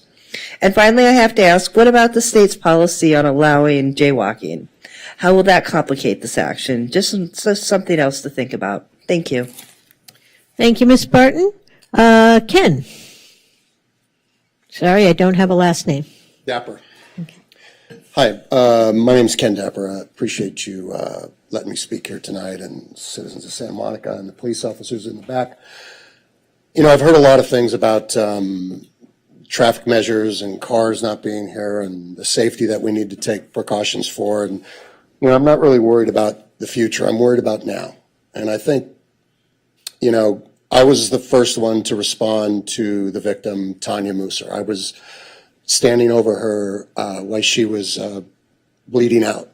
And I was able to, with another gentleman courageous enough to help me, get her on her side so I could have her airway be clear as I stood at this beautiful face with her eyes open up to the skies. And she was in a chromatic snore, and she was bleeding out of every orifice. And it was a tragic scene. And I was fortunate enough to be called by my next door neighbor who knew that I would know what to do. And I did. And I was able to get there and implement the DRS ABC, which is danger response, send, airway breathing, and CPR. Thankfully, I didn't have to emit CPR. She was still breathing, and my job was to hold her hand and to be with her on her side, which we moved her so she could have a chance to be alive when the first responders get there. In terms of what I've learned throughout my history with first responders and the police, who really are the heroes of this town and any towns, is there needs to be a concerted effort to listen to them, to the investigators, to understand what their concerns are, not what city planners who don't live in Santa Monica have to say, or architects who want to make our cities beautiful with palm trees down the center of Wilshire Boulevard, but actually the people that are picking up the blood and the crime that is on the streets of our city. That's where the intention needs to be to lie, because every time I speak to a police officer, one of the things they echo seems to be in common is, why don't they listen to us? Thank you, sir. Thank you. We appreciate your coming out. I just want to thank you for letting me speak today. Of course, of course. Okay. Thanks for coming to that memorial. I really appreciate that. All right. Paula Sizik. Hi there, I'm Paula Sizik, and I'm speaking in favor of 16C. I've been car-free in Santa Monica for the past year plus. I walked here today. That's how I got here. I don't own a car. I bike, I walk, I take the bus, and I Uber. I really appreciate all of the improvements that Santa Monica has made over the past 8 years that I've lived here. I've seen it get better and better as we put in bike lanes, as we look for more options for micromobility, and I really appreciate that. As someone who wants to be able to bike around, we live in LA. This is great weather, right? We should be able to bike all the time. And every single time I go out on my bike, I'm worried it's the last time I will go out on my bike. Even with all the improvements we've made, there's still room for improvement. There's still obviously a need to increase safety. I don't expect any one resolution or any one measure to make everything immediately safe. That's not how it works. But any incremental action that we can take to make the streets safer for everybody will go. Thank you. Laura Joy. Hi, my name is Laura Joy. I am a new resident of Santa Monica. I come here from Phoenix, which is a terrifying place to be on a bike. This is a whole different world, and I'm still scared to be on a bike here. I'm primarily still a pedestrian, and even then, I almost got hit by a car this morning, just crossing the crosswalk, and the guy came 2 feet, and he's just turned left on the green without stopping. So I don't know what can be done about distraction, about people just being exhausted, but anything you can do to make cars and drivers more in the habit of looking for what's around them and more in the habit of looking for smaller, they need to be able to see too. I drive and there are points where I cannot see like where the cars are parked when I'm pulling out. So if anything can be done about that, that's awesome. And that is all I have to say. Great work so far. It's a great place to live. Thank you. Well, thank you and welcome. Saoxin Gol, and before you begin, I have one more name Ms. Lugo, Mario Melgareo. But I see Dr. Michael Kahn standing back there. Are you on the list? Okay, all right. Do we have him on the list? He's late. All right, then okay. And I see Mr. Melgareo, you're there? Okay, great. So Mr. Gold, and then we'll go with Mr. Melgareo, and then we'll deal with Dr. Kahn. Thank you. My name is Sachin Goyal. I didn't intend to speak here tonight. I just wanted to show support. But unfortunately, this morning, I was hit by a car while riding my bicycle down Arizona next to Tartine. A car took a right into me while dropping their kid off at school down an alleyway, and I sustained injuries on my right quad, and my bicycle is completely totaled. I know we're speaking on behalf of Idaho, but Arizona is also a problematic street. It's a very difficult place to be a resident. I live at 24th in Arizona, and and also it was a hit and run. The driver fled. The police took 45 minutes to come, and I guess the driver just couldn't stick around. So I'm pretty frustrated with the city right now. Thank you for listening. Well, thank you, and we wish you a speedy recovery. Mario Melgareo, and you're here twice. Are you speaking on two different items? No, one time was 2 Just minutes. one item? 1 minute. No, just one item, but when I signed up for 1 minute, I don't think it's going to be enough. Oh, you can sign up for 1 minute or 2 minutes. 2 minutes. All right. Can we give him 2 minutes, Ms. Lugo? All right. Good evening, Council. First of all, I'd like to express my strong support for item 16C and the steps included in the staff report. I live near 10th and Pacific, an intersection very similar to 19th and Idaho. I'm glad these poorly designed intersections are getting scrutinized recently. It's very unfortunate that someone had to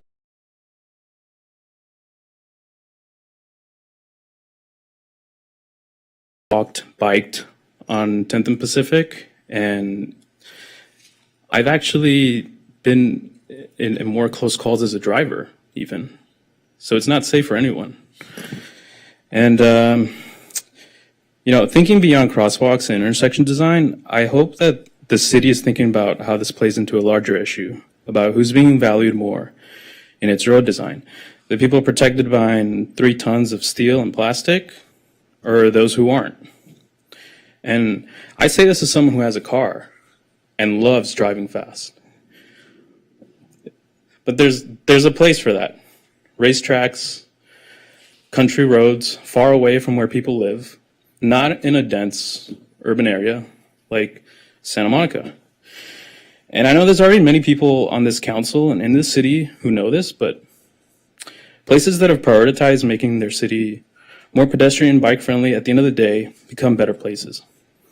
And I recognize that a lot of great work has been done, including the 17th Street protected bike path. And I know you've had some challenges that are out of your control, COVID, funding, and I understand that, but what's absolutely unacceptable is for much needed progress to be impeded due to a lack of will and foresight. And I'd like to think that Santa Monica, its city, its residents, and its leadership are smart enough. Thank you, sir. All right, we have Dr. Kahn, who apparently is a late submission. Typically what we do, council, is we move to hear late submissions for 1 minute, so I'll so move. All those in favor? Aye. Any opposed? All right, Dr. Kahn, you'll have 1 minute. Thank you very much. Oh, let me turn your mic on. There you go. Whoop, didn't work. There we go. Sorry. Thank you very much. I just wanted to make two notes. I appreciate the work you do as councillors, and it's a difficult job you have. In a city like Santa Monica, you find different kinds of neighborhoods, and there's a social division in our population, and that social division reflects also in the road traffic issues. And you have, I say this to those who represent citizens in the poorer neighborhoods. Research has shown that the victims of traffic violence do fall in social classes. There is a difference who drives over whom, and that's socially defined. And so if you are caring for those who are less well off, it's a very good idea to support road safety issues, which will do that. I also wanted to register some doubts about relying on the police to do this right. The police has not been very Thank you, Dr. Khan. All right, Ms. Lugo, as I look at this, that concludes the people lined up for public comment. Is that correct on item 6? That is correct. All right, then we will close the public comment on item 6 and move on to, I believe, item 10. Item 10, ordinances. Public comment is permitted on ordinances for introduction and first reading. No public discussion is permitted on ordinances for second reading and adoption in accordance with Charter Section 615. The adoption of all ordinances and resolutions shall be by reading of title only unless a council member present dissents. Item 10A is introduction and first reading of an ordinance modifying Santa Monica Municipal Code, Chapter 4.04.390 to prohibit feeding animals or birds on the pier and beach. Oh, there you go. The mic is yours.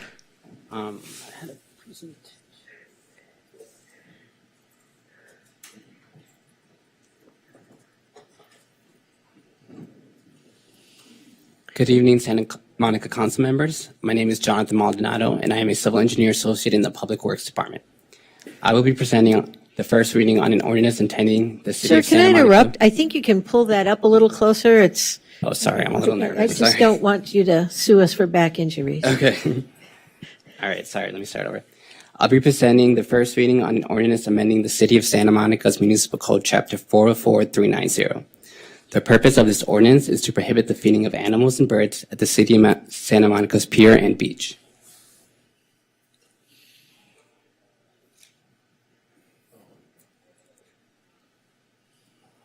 Studies have identified high bacterial levels in the ocean just south of Santa Monica Pier, largely attributed to pigeon droppings.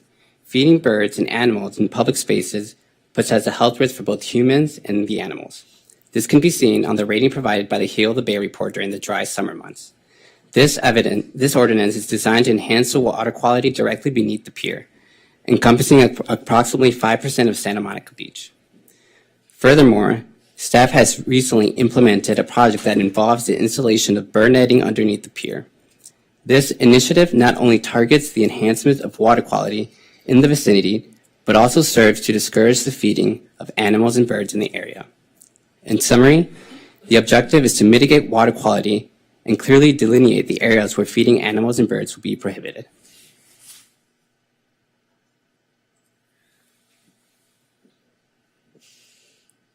The current code lacks specific restrictions regarding the feeding of animals and birds at the pier and beach. We propose amending this code section to provide clear guidelines for these areas, which are highlighted in red for your reference. Oh, is there a clicker? Thank you. There are no changes being made to Section C. Okay. This concludes my presentation. My colleagues and I are here to answer any questions, and the recommended action is presented on the screen. All right, do we have any questions for staff? Councilmember Terosas. Yeah, thanks for this. I met with Heal the Bay. I understand the need for this. I understand that we have a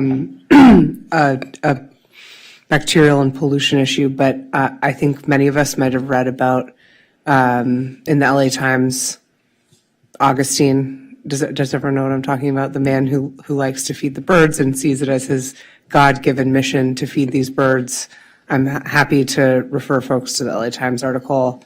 And obviously, he's unhoused. I mean, as stated in the article, he's unhoused, right? And he's using all the money that he has to feed the birds. So I just want to make sure that in putting forward this ordinance, like, what is our actual plan for this individual who appears to be potentially a large source of feeding of the birds? I see a monetary fine. I'm not quite sure that that's going to deter him. Any insight? Sorry to throw a hard question at you here. It's okay. I mean, like, our overall goal is to, like, improve the water quality. I mean, we can look into different options with this gentleman in particular, but at this time, yeah, our focus is to improve the water quality, and I don't have. I understand it's the water. I'm just wondering, like, have we attempted to talk with him and offer him some like positive interventions? No. None at this time, no. Am I the only one who knows what I'm talking about? No, I've certainly read the article.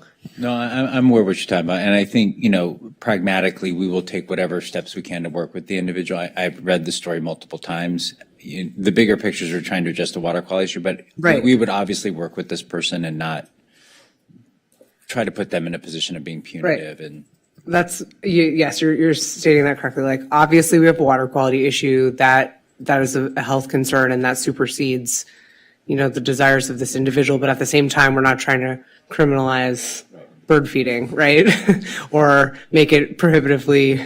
I think our goal is to educate on Got it. doing this can harm. So let's work together to have a Okay. safe. Just wanted to make sure we weren't going to be saddling that individual with thousands of fines that they maybe can't pay. Okay. And if there's any opportunity to offer him other more positive interventions, great. Thanks. we'll talk to code enforcement and Yeah. others and make sure Great. everyone's aware. Okay, thanks. Those are my questions. All right, Councilmember Para. So are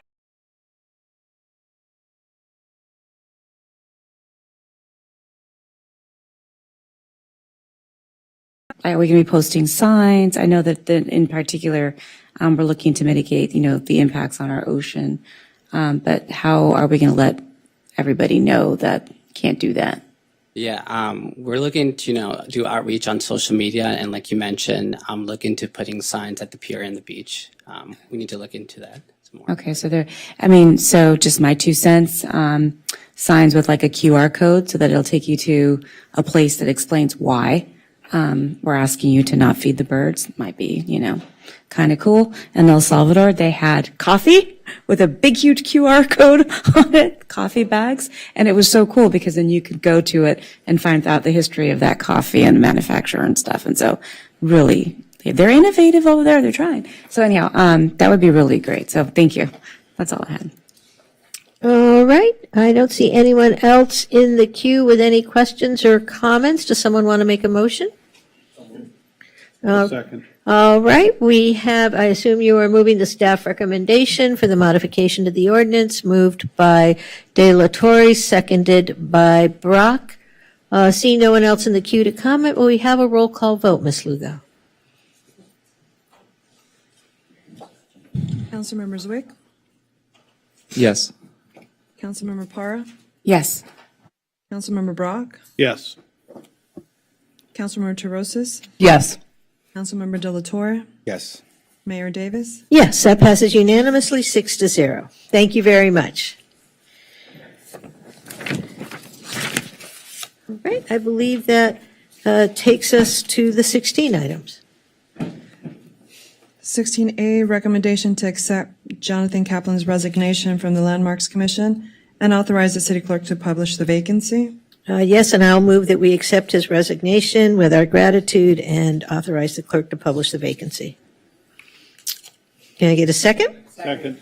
All right, moved by Davis, seconded by Terrosis. I believe we can do this via voice vote. Is that correct? Yes. All right, so all those in favor? Aye. Aye. Any opposed? Any abstentions?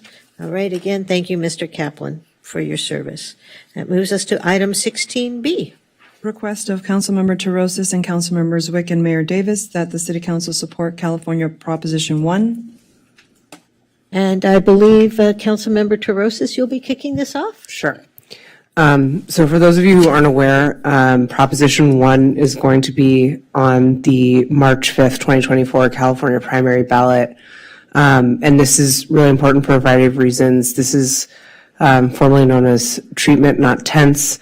And it's going to be the largest expansion and overhaul of our mental health services system in the state of California in decades, quite frankly. We know that the system that we have designed is not working for us across the state, and we know that we don't have enough resources to combat our growing homeless and behavioral health crisis. And we also know that we have a severe shortage of mental health beds For example, for about every 100,000 folks that live in a jurisdiction, you need about 50 inpatient mental health beds in order to service that population. Santa Monica, for example, has 0. This proposition will reallocate billions of dollars to Californians with the most severe mental health needs, including those living in encampments and those with addiction and substance abuse disorders. And it's all told set to create over 11,000 new housing beds in various different settings.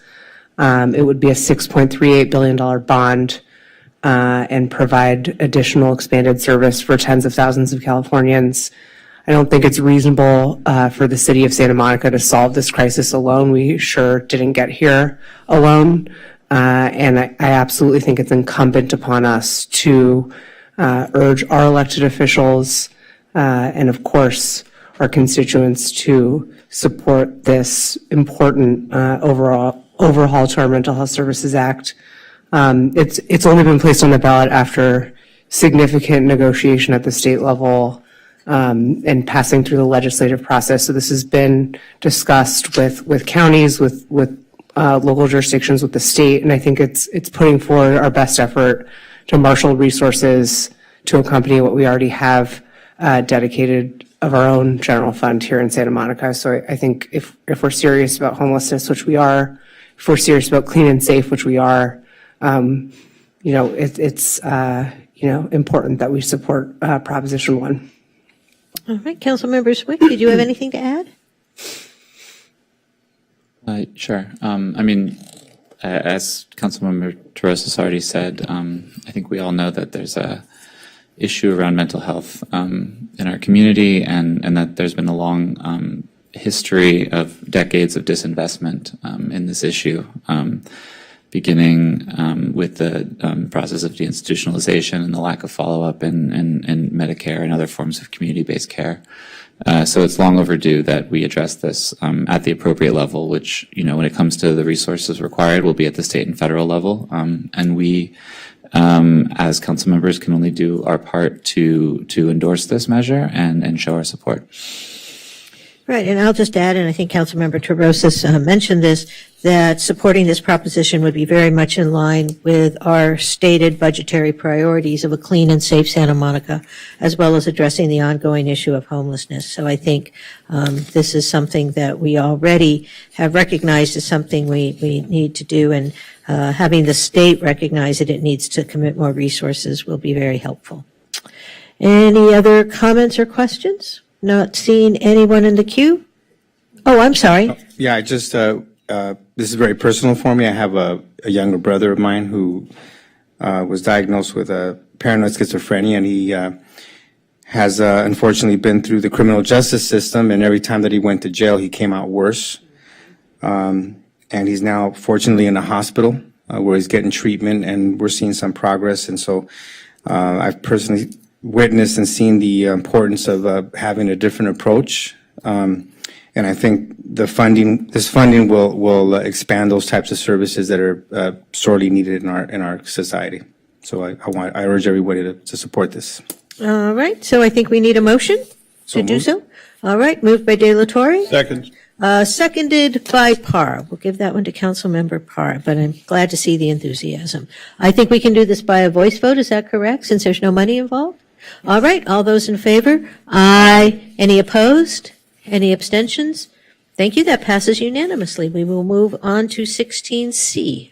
Item 16C, request of Councilmember Zwick, Councilmember Terosas, and Mayor Davis to strengthen the city's Vision Zero commitment to eliminate all fatal and severe injuries in light of the recent tragic fatal crash involving a cyclist on Idaho Avenue. Santa Monica has made great strides in advancing this ambitious goal, yet more work remains to fully realize the initiative. To that end, the City Council directs the City Manager to work with staff to implement the following initiatives to improve roadway safety through what are commonly referred to as the 3 E's of transportation safety: engineering, enforcement, and education. All right, Councilmember Swick. Thank you. I think we're all aware of the tragedy that occurred, I think about 3 weeks ago, my apologies, on Idaho and 19th Street.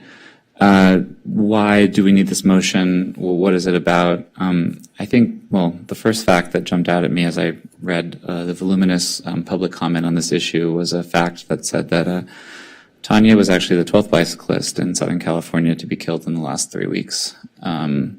This is an epidemic of road violence. There are more people murdered by cars than by guns or any other source in LA County.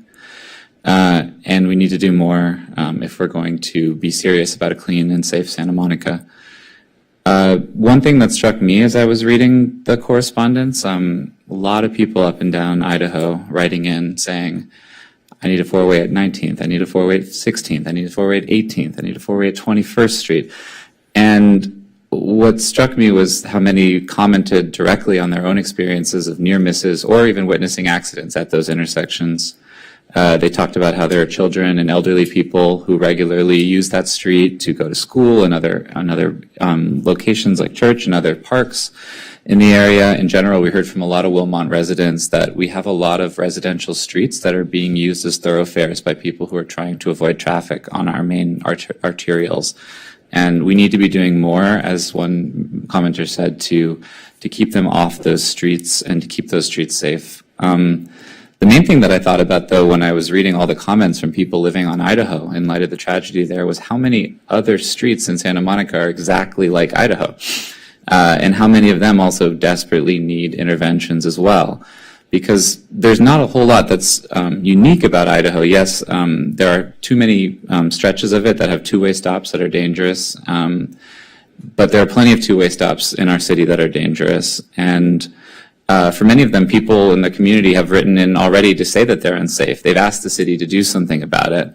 On 23rd Street in my neighborhood of Sunset Park, people in my neighborhood have asked for stop signs on 23rd Street because it's used as a thoroughfare to go north-south into our city, despite the fact that there are children who are trying to cross the street all the time to get to Clover Park. And those requests have been studied and they've been denied because ultimately we've decided that it's more important to prioritize getting people quickly in and out of our city on 23rd Street than it is the people that are crossing to go to the park. Similarly, 21st in Idaho, I read a study that the intersection, it was determined to not be warranted to upgrade the intersection. And again, that's because the basic weights that we are using in these assumptions are skewed. We are prioritizing vehicle throughput over our own safety. That is not the priority that I read when I read our Vision Zero commitment. Yes, some may say people should do better, people should be less distracted, people should follow the rules more. But what I say is that if death is the result of human error, we're doing our infrastructure wrong. Because right now, whether it's a driver or a pedestrian or a biker that makes a mistake, it is almost always the person not in a 3-ton automobile who dies. People will always make mistakes. We need permanent infrastructure to correct for human error and prevent death. One of the main items here that I just want to expound upon a little in this proposal involves the concept of daylighting. Just to make it really clear to people, I was mentioned by some of the commenters, we do a pretty good job in our city of painting red curbs in the immediate proximity of intersections to allow for very crucial sight lines for people driving, walking, and biking to see oncoming traffic. But all too often, those curbs are flagrantly ignored and parked in. They're not enforced, and ultimately, it is of my opinion, again, that we can't be everywhere at once from an enforcement perspective. We can't educate everyone to do the right thing all the time, but we can put permanent infrastructure in those zones to make it impossible to park. We need to pair that, of course, with loading zones, creating more opportunities for our delivery economy to function and have, workable loading zones. But those red zones serve a crucial safety purpose, and they cannot be the de facto loading zones in our city. So that's where I'm at. All right, Councilmember Torosis, did you have anything to add? So first of all, I wanted to thank Councilmember Zwick for taking on a lot of the research with this, but before I begin, I just want to say, I think all of us are sending our deepest condolences to the family of the biker who was tragically killed. And I think that it's unfortunate that this motion had to come as a result of someone's death, quite frankly, because I think this city has prided itself on being proactive and innovative in leading the nation with respect to our pedestrian and bike infrastructure. And obviously with COVID, things took a little bit of a pause and we've had, a tumultuous few years here, but we absolutely have to signal to staff, to ourselves, to the public that this is a priority and it's front and center and we're doing it now. And I also want to acknowledge that when we talk about clean and safe Santa Monica, to me, safety, while it's important that we have police and fire and public safety out in our streets, safety to me is safe, bikeable, walkable streets, it's safe routes to school, it's safe, habitable housing, it's clean drinking water. And that's what our responsibilities are here as city council members, is to make sure that we have a safe city that functions well, and quite frankly, we can do better. Achieving the goal of zero traffic fatalities can't be achieved if we keep continuing with a business as usual mindset. And we have to all acknowledge, like Councilmember Zwick just mentioned, that severe traffic crashes are preventable. All of this is preventable.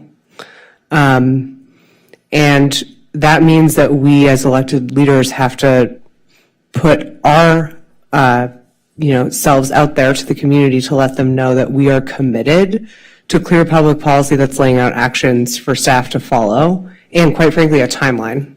It is not enough to say we're going to get to it when we get to it, we're going to get to it when we have resources. It's important that we prioritize this now, and I want everyone to hear that. It's important that we prioritize a commitment not only to looking at data, but if you look at the best practices from the Vision Zero Network, it acknowledges that quantitative data does not always tell the whole story, that augmenting data with community input to include populations who might be underrepresented in traditional data sources and processes that rely on proactive requests for safety interventions is absolutely necessary. And someone spoke to the equity comment, our last commenter. It's absolutely true that this is not a one-size-fits-all, that traffic fatalities and injuries are not one-size-fits-all, and that there are absolutely equity concerns here. So we need to take into account the needs of the community. I think we've heard loud and clear, this is probably one of the first issues we've had before us where I think everyone is in alignment. I haven't heard anyone say, don't do this. We all want safer streets, period. And I think that it's incumbent on us to really set the tone for how we're going to move forward here and prioritize our investments. And so I look forward to hearing the creative solutions that come back. And I hope that we have the full support of council for this. Yeah, and I just want to add a couple of things. The item talks about the 3 E's of transportation, safety, engineering, enforcement, and education.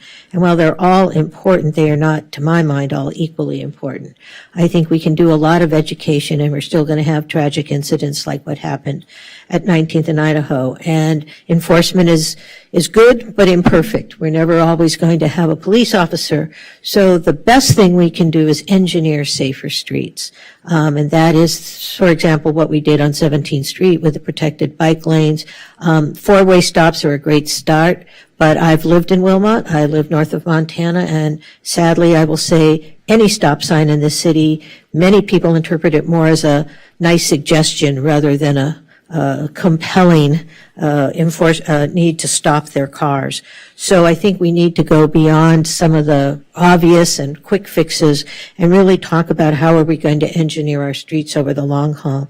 And I want to make 3 other comments. One is that unlike a lot of things we want to do in the city, this is an area where there are a lot of grants available. And so I think this is something that we can do, if we start to really keep our eye out, work with our representatives in Washington, D.C. There are a lot of Department of Transportation grants. Secretary Buttigieg has made Vision Zero one of his priorities. And so there's money out there to do this, and we should be looking for it. 2, we really need to be thinking not just about in the micro, like what's happening at 19th and Washington and Idaho, although that's obviously foremost in all of our minds. And I want to refer to something like Barcelona Superblocks, and there are people in the planning department watching this right now that are stabbing their Gleam Davis voodoo doll, because Barcelona Superblocks are one way, because exactly what happened here, where people are using lesser streets to try and avoid being on major arteries because there's too much traffic, et cetera. And what the Barcelona Superblocks have done is driven the traffic to the major arteries and made the streets surrounded by those arteries much more livable, much more walkable, cyclable, use of micromobility, and frankly, just incredibly pleasant. So I think it really is not just thinking about this intersection or this four-way stop, but really thinking about the city as a whole. And the one thing I want to emphasize is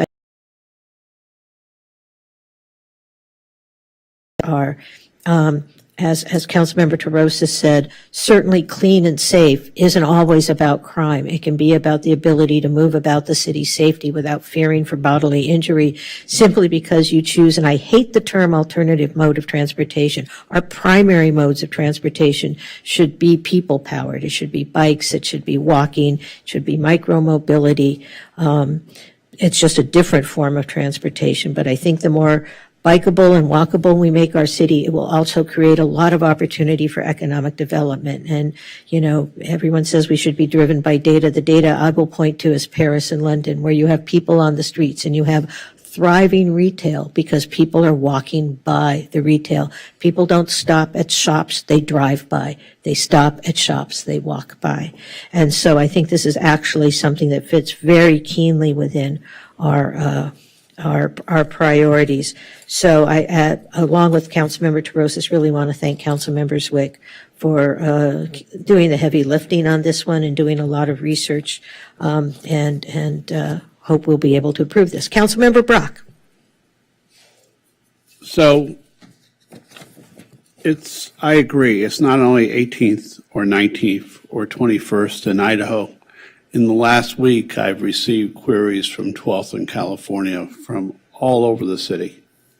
So this unfortunate death may not live in vain because there are a lot of things that we can do to change that. And every accident traumatizes a neighborhood. I was at the memorial and I was at the site the day after it happened. And the residents on that block and the surrounding blocks were truly traumatized. I would suggest, though, while we're doing this, and I think I saw in the proposal that we're also talking about education and in addition to that, to make sure our police are enforcing our laws, because since the start of the pandemic, it's like you can do whatever you want on our streets. And that's everywhere. I can drive 10 blocks in the city going from one appointment to the other and see 6 traffic violations within that 10 blocks, 2 of them which could cause accidents. And this will sound to the bicycle advocates, you'll say, this is terrible, but I was struck as a light turned green from a standing stop by a bicycle that went through a red light the other day on 20th and Wilshire. And I now have a gash in my brand new car that I'll have to pay for. But regardless, that bicyclists should know to obey the lights. Our drivers in cars should know to obey the lights. If you're on an e-scooter, you should know you have to obey lights and stop signs in the city. Now, I stood on the corner of 19th and 18th, and going north-south, it's an incline that goes southward where cars pick up speed. It's a street where you can barely pass by 2 cars at a time without slowing. I agree with Councilmember Zwick. Those cars, those stop signs should have been put in years ago. And we should have been taking action this whole time. This is not a new issue.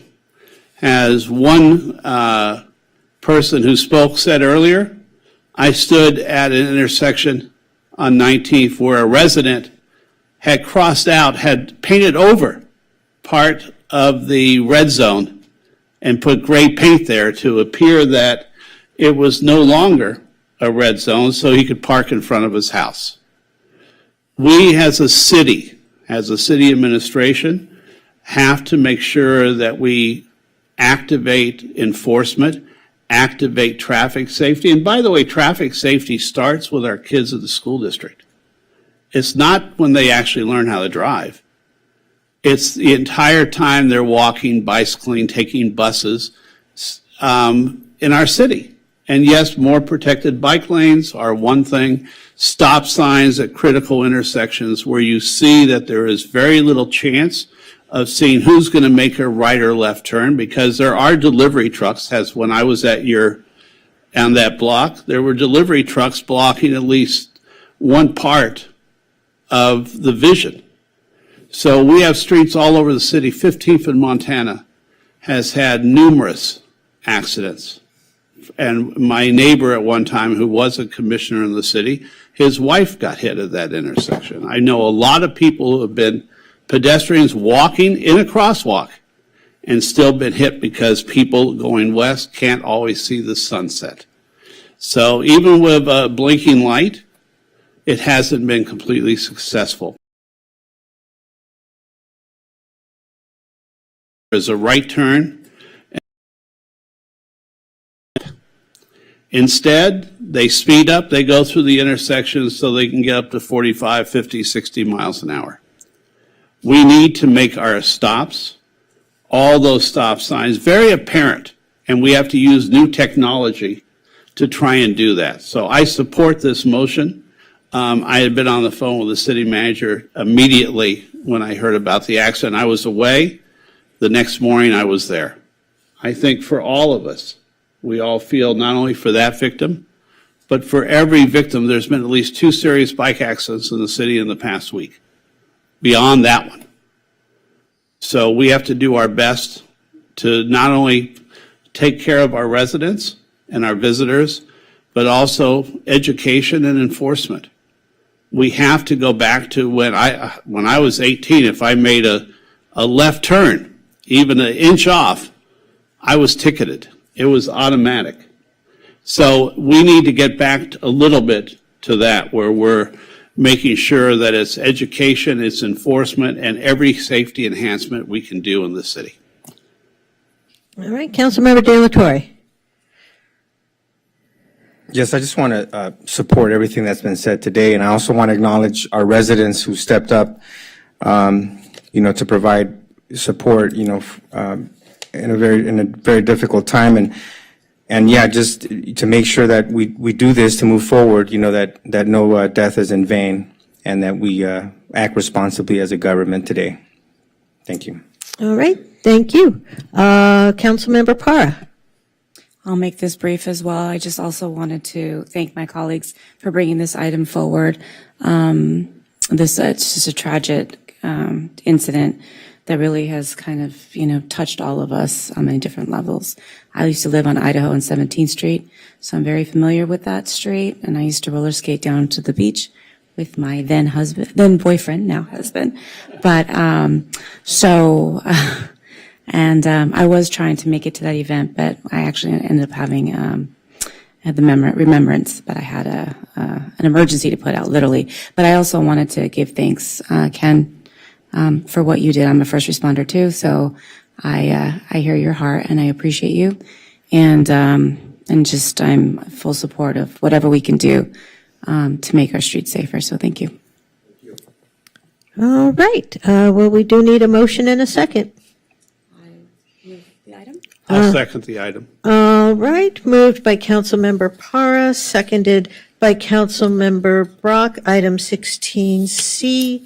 And just in case people know, there is a fuller copy of it if you want to look at all the gory details.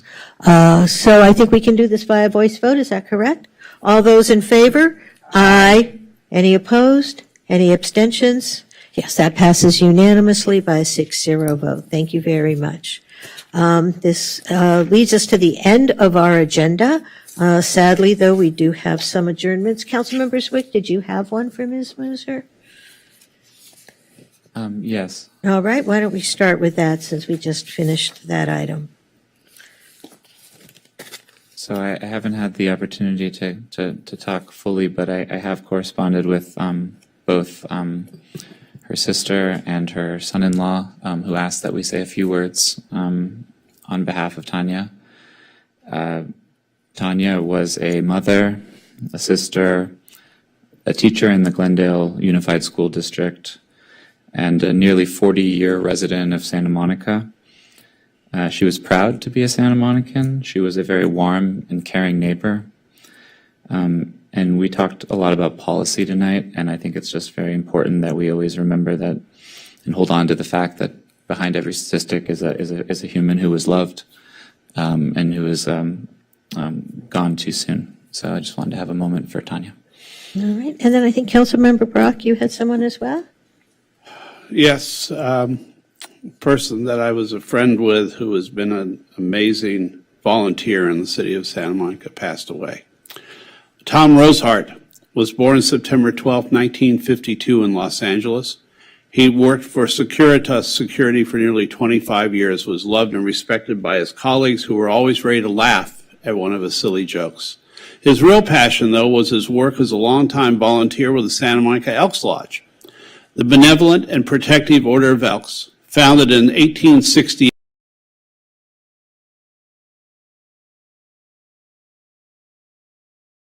To making its communities better places to live.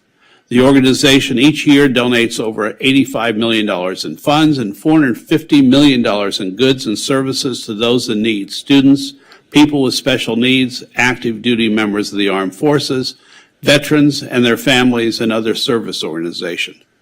Tom worked on many committees for the Santa Monica Elks, has chair for the Drug Awareness Program, co-chair of the annual Kids Hoop Shoot basketball competition, and his favorite committee, which was the California-Hawaii Elks Major Project, or CHEMPI, that supports children with disabilities who urgently need assistance and have no other means of care. The Elks provide occupational therapists, physical therapists, vision screeners, speech therapists at no charge for the parents or caregivers of these kids. This touched Tom's heart every day. In April 22, Tom was elected to the highest rank in the Santa Monica Elks Lodge 906, the position of Exalted Ruler. During his year as Exalted Ruler, Tom concentrated his leadership on behalf of the CHEMPI Project, and they raised thousands of dollars for kids in need. Tom was married for 33 years to his wife, Terry, until her passing. Then Tom met his new wife, Janie, in 2010. They realized that not only were they both alone, but they shared several passions: the LA Dodgers, UCLA Bruins, football in general, and NASCAR. They married in June 2012. Tom passed away this past Saturday, November 4th. His wife, Janie, says, "It seems there wasn't anyone who didn't love my Tom. With his good nature and wonderful wit, he left an indelible impression on everyone he met. Tom is survived by Janie, his son Joe, stepson Tony, and stepdaughter Hillary. Tom is currently residing at the right hand of Tommy Lasorda, and John Wooden is coming over for a visit soon." Thank you. And sadly, we also lost a member of our Santa Monica employee family. So I'd also like to adjourn tonight's meeting in memory of Paul Jamar. It's with great sadness that we adjourn this council meeting in memory of our city colleague, Paul Jamar, who passed away on November 4th, 2023. Paul, or PJ as many colleagues called him, worked with the Resource Recovery and Recycling Team for nearly 14 years. He first joined the city in December 2009 as an ad-needed laborer trainee. After 4 years, Paul joined the Big Blue Bus briefly as an ad-needed motor coach cleaner. In January 2014, before coming back to RRR, and as an ad-needed RRR equipment operator in July 2014. On February 2016, Paul was promoted from as-needed to permanent full-time RRR equipment operator and diligently serving the city as an RRR equipment operator ever since. His family said he loved working for the city and enjoyed his work family. Paul grew up in Venice, attended local schools, and became the mayor of Venice amongst his friends due to his passion for giving back to his community. Due to his local roots he grew up with and knew staff from across the city, and residents along his entire collection route would come out of their homes weekly to greet Paul.